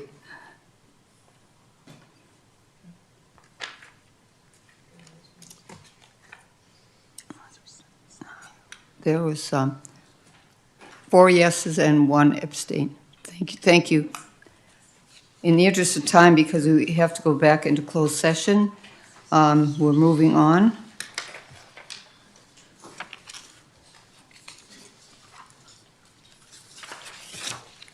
Just a quick wrap-up comment with regards to students who were credit deficient. We did have a number of seniors that were actually referred over to Bridgepoint in order to be able to catch up here at the semester. So I want you to know that that policy that you put in place is working and that we do have students who are both juniors and seniors would not make it over the finish line unless they went to Bridgepoint, and we've made that happen. Okay, we have consent agenda personnel items. Can we get a motion to approve 15.2 through 15.4? I'll make a motion. I'll second. Is there a second? Okay, please vote.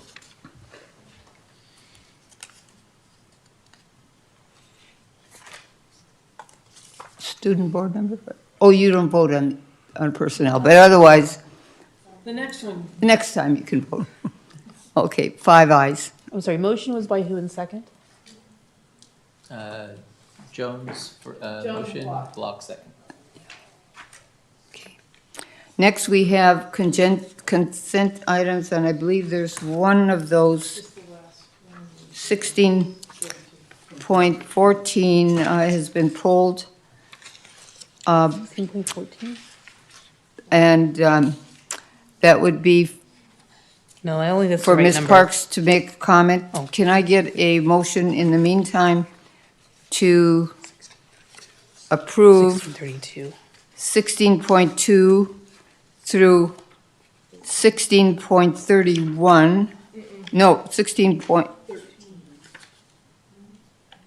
I was going to say minus 16 point,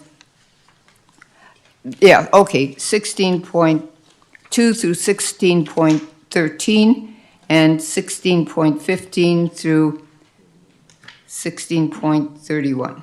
I'll make a motion to approve 16.2 through 13 and 16.15 through 31. A second. Please vote. Student board member? Votes aye.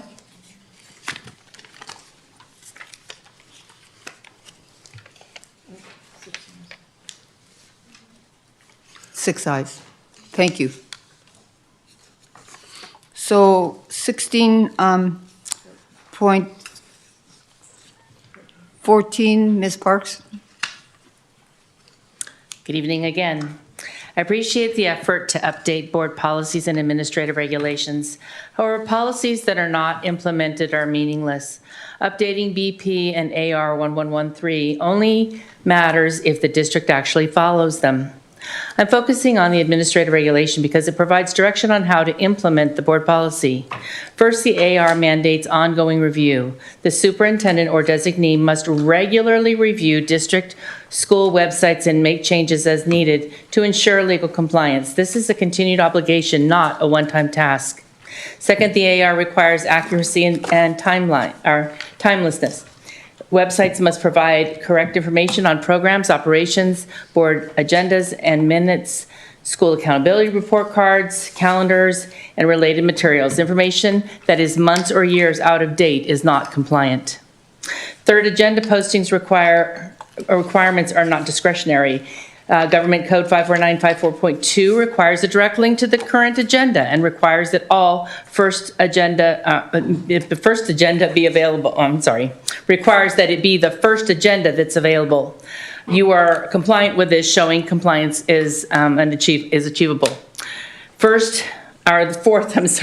The fourth AR assigns responsibility to a webmaster, but this position does not exist in the district. None of your job descriptions assigns responsibility for ongoing website compliance. When responsibility is unclear, accountability disappears. In short, this AR requires regular review, removal of outdated information, correction of inaccurate content, and timely posting of required materials. What is missing is full implementation and accountability. Two brief examples that I will highlight is on one of your school websites. It still lists a principal and some staff members who have not worked for the district since 2024.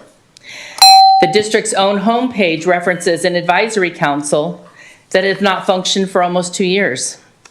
I strongly recommend a standardized list of required website content, clear timelines for updates, and designation of a specific employee responsible for district-wide website compliance.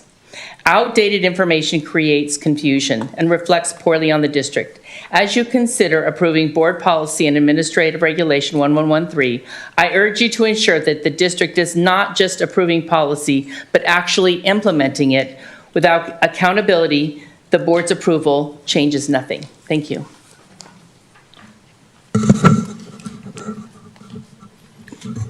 Board comments, please.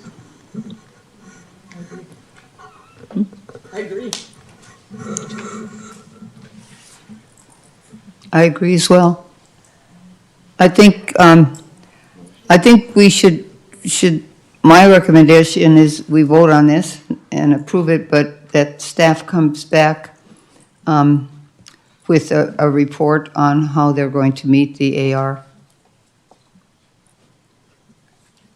We would be happy to do so. Yes. I'll make a motion for 16.14. I second. The motion's been made and seconded.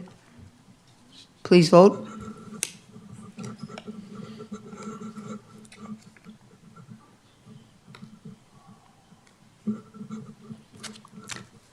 Five ayes?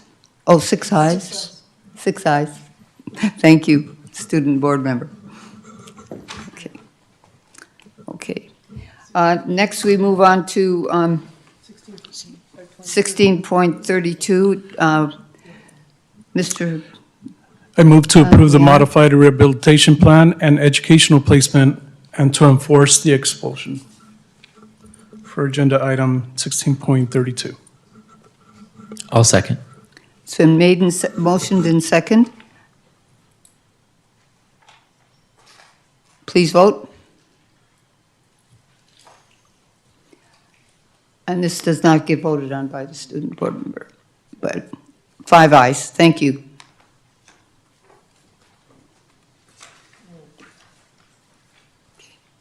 So we moved on to Board of Education Committee reports, announcements, requests, debrief. And I'll begin with Mr. Hill this time. Thank you, President Thomas. So number one, obviously, so we had some we had a good exchange a little bit earlier. Let's put it euphemistically, but I would like to provide a little bit of context, and I would like to make a suggestion around how we approach these matters going forward. So I personally felt blindsided by having that Whiteford agenda item being put on the agenda 72 hours before, and then it's not only said discussion, it said action.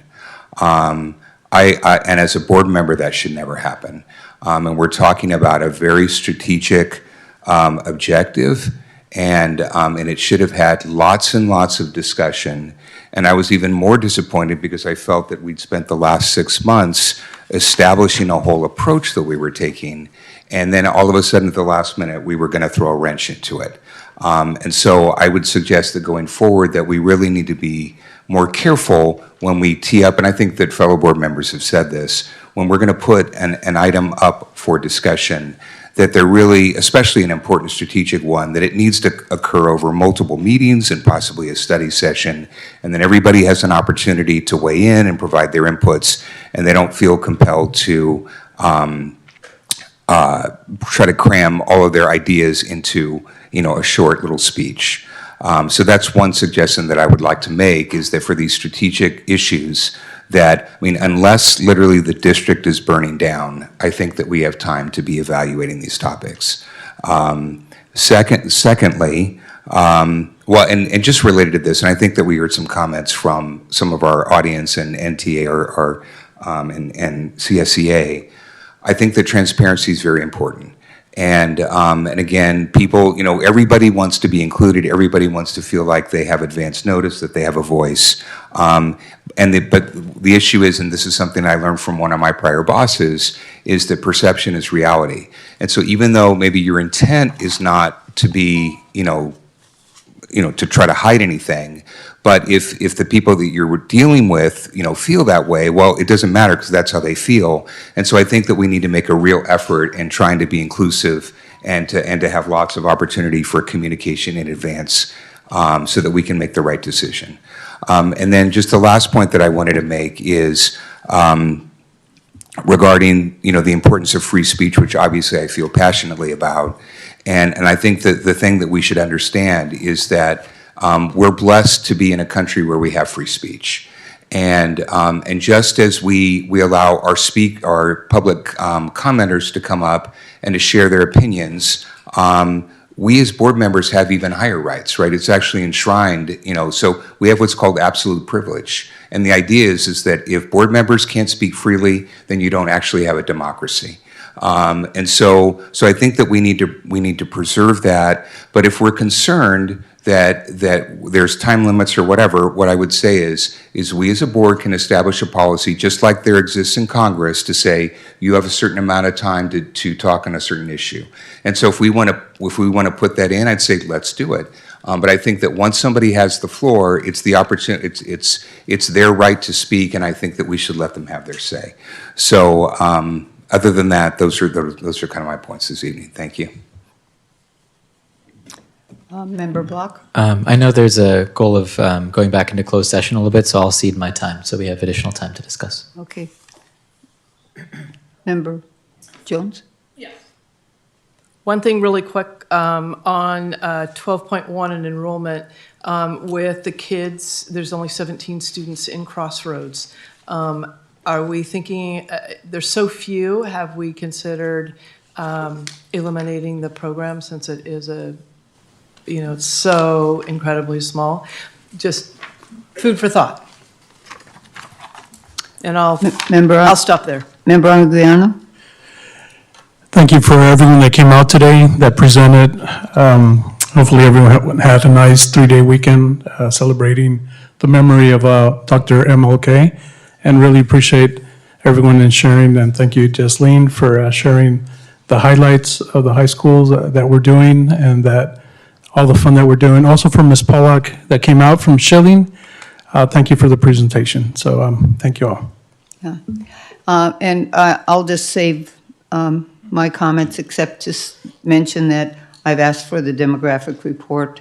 I know there's a public record that's been asked for it, and so if we can have that shared with the board. And in addition, I had asked for that we look into doing a capture rate. So the demographic report was paid for. The contract was approved and it was paid for, but we haven't seen it. Okay, thank you. And with that, we're going to, superintendent's, sorry. We really would have to close session. Okay. Before we end, I know we had a few members of the community and myself mention the Julian Forest projects. Did they get any answers about that? Because I know they had some questions about like what it was that was being reviewed because it got postponed. Yeah, superintendent? Communications have gone out to community with regards to putting it on pause while legal was taking a look at it. We hope to get back with everybody as soon as possible. But there was a reason for legal to actually take a look at it to make sure that the district and the property was all protected.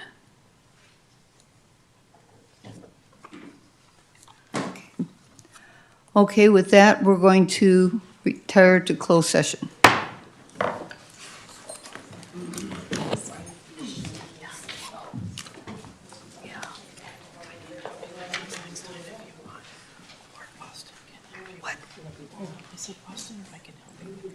Yeah.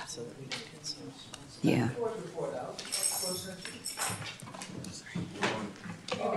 Nancy said that you had nothing to report out, you never said you were going back to close. Toya? So we're going